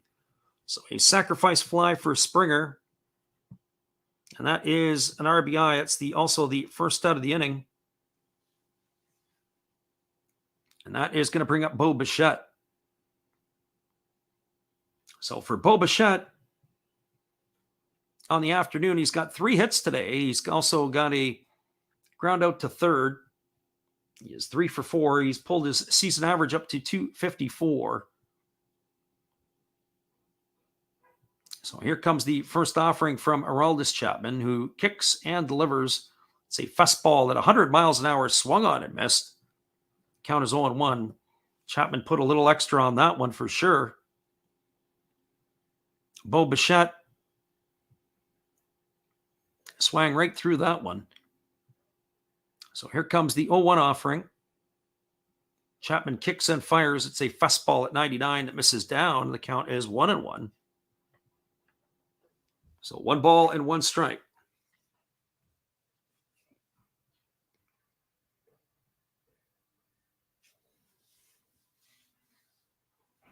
And here comes the 1-1 offering. He kicks and fires. There's a fastball that misses outside. They throw down to first base. And diving back in time is the base runner, Carpa.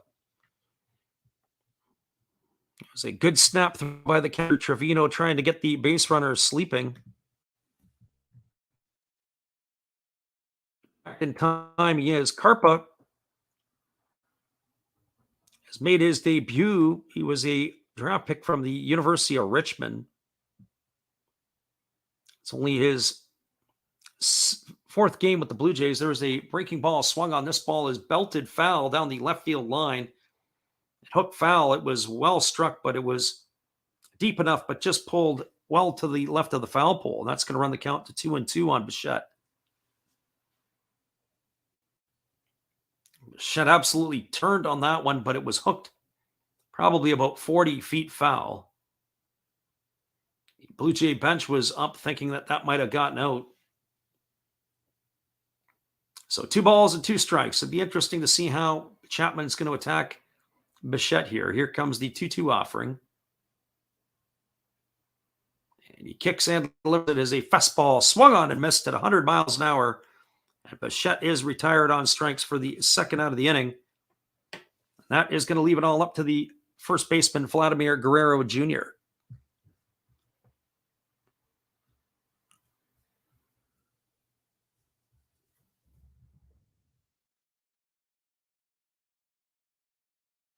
So for Vladdy Guerrero Jr., he is 1 for 3 today. He was hit by a pitch. He's also struck out and grounded into a double play.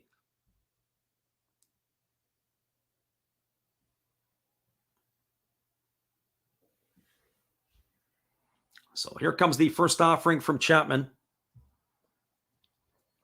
He kicks and he delivers. It's a fastball swung on and missed. Quickly, the count is 0-1 on Guerrero Jr. The Blue Jays are 1 swing of the bat away from tying this game up. They're also down to 2 strikes for this game being over. So they say it's never over till it's over. Well, it's getting close. So here comes the 0-1 offering from Chapman. He kicks and he fires. It's a fastball that misses down, and the count is 1-1. Interesting that the Yankees have moved Anthony Rizzo off of the base. He's not holding the runner. He's in the pocket of Vinny Carpa. But the guy that really counts is the batter at the plate. So 1 ball and 1 strike.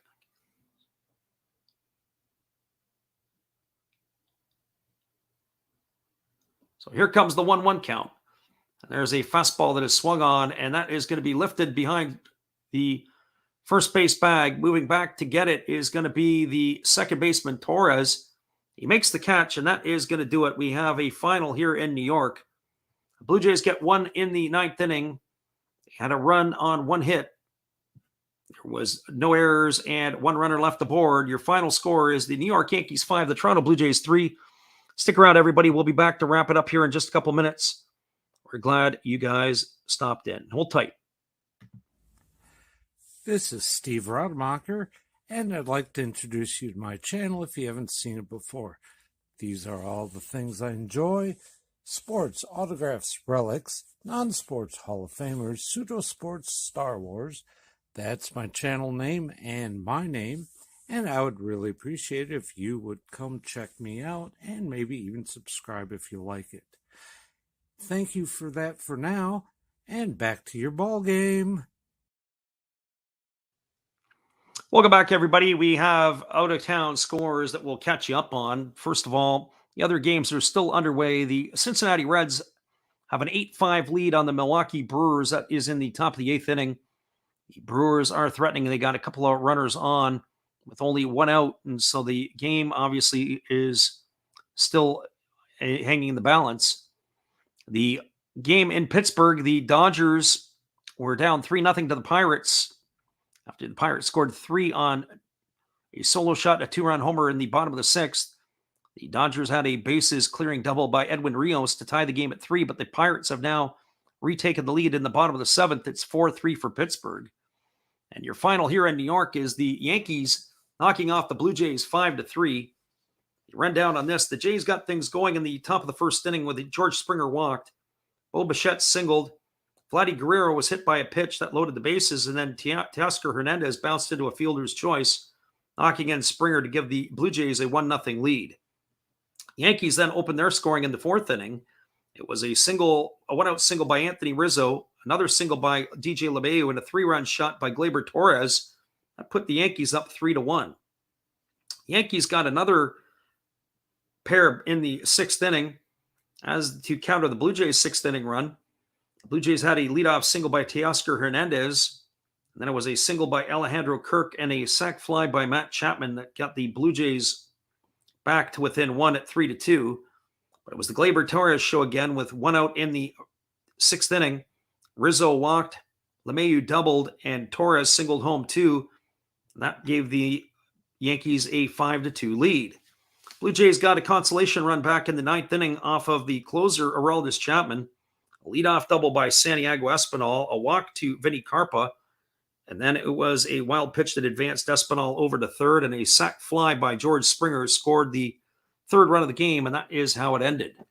So your final score is the New York Yankees 5, the Toronto Blue Jays 3. Once again, for the lightly sparse crowd that we had in here today, we appreciate everybody stopping by, whether it be Otis, whether it be our undrafted player, Chris the Hobbyist, Xavier, Big D. We thank everybody for popping in. Once again, everybody, it's been another Last Wraps Baseball video production. We thank you all. We'll be back on later tonight for the call of the Japanese game. Hopefully all can be with us.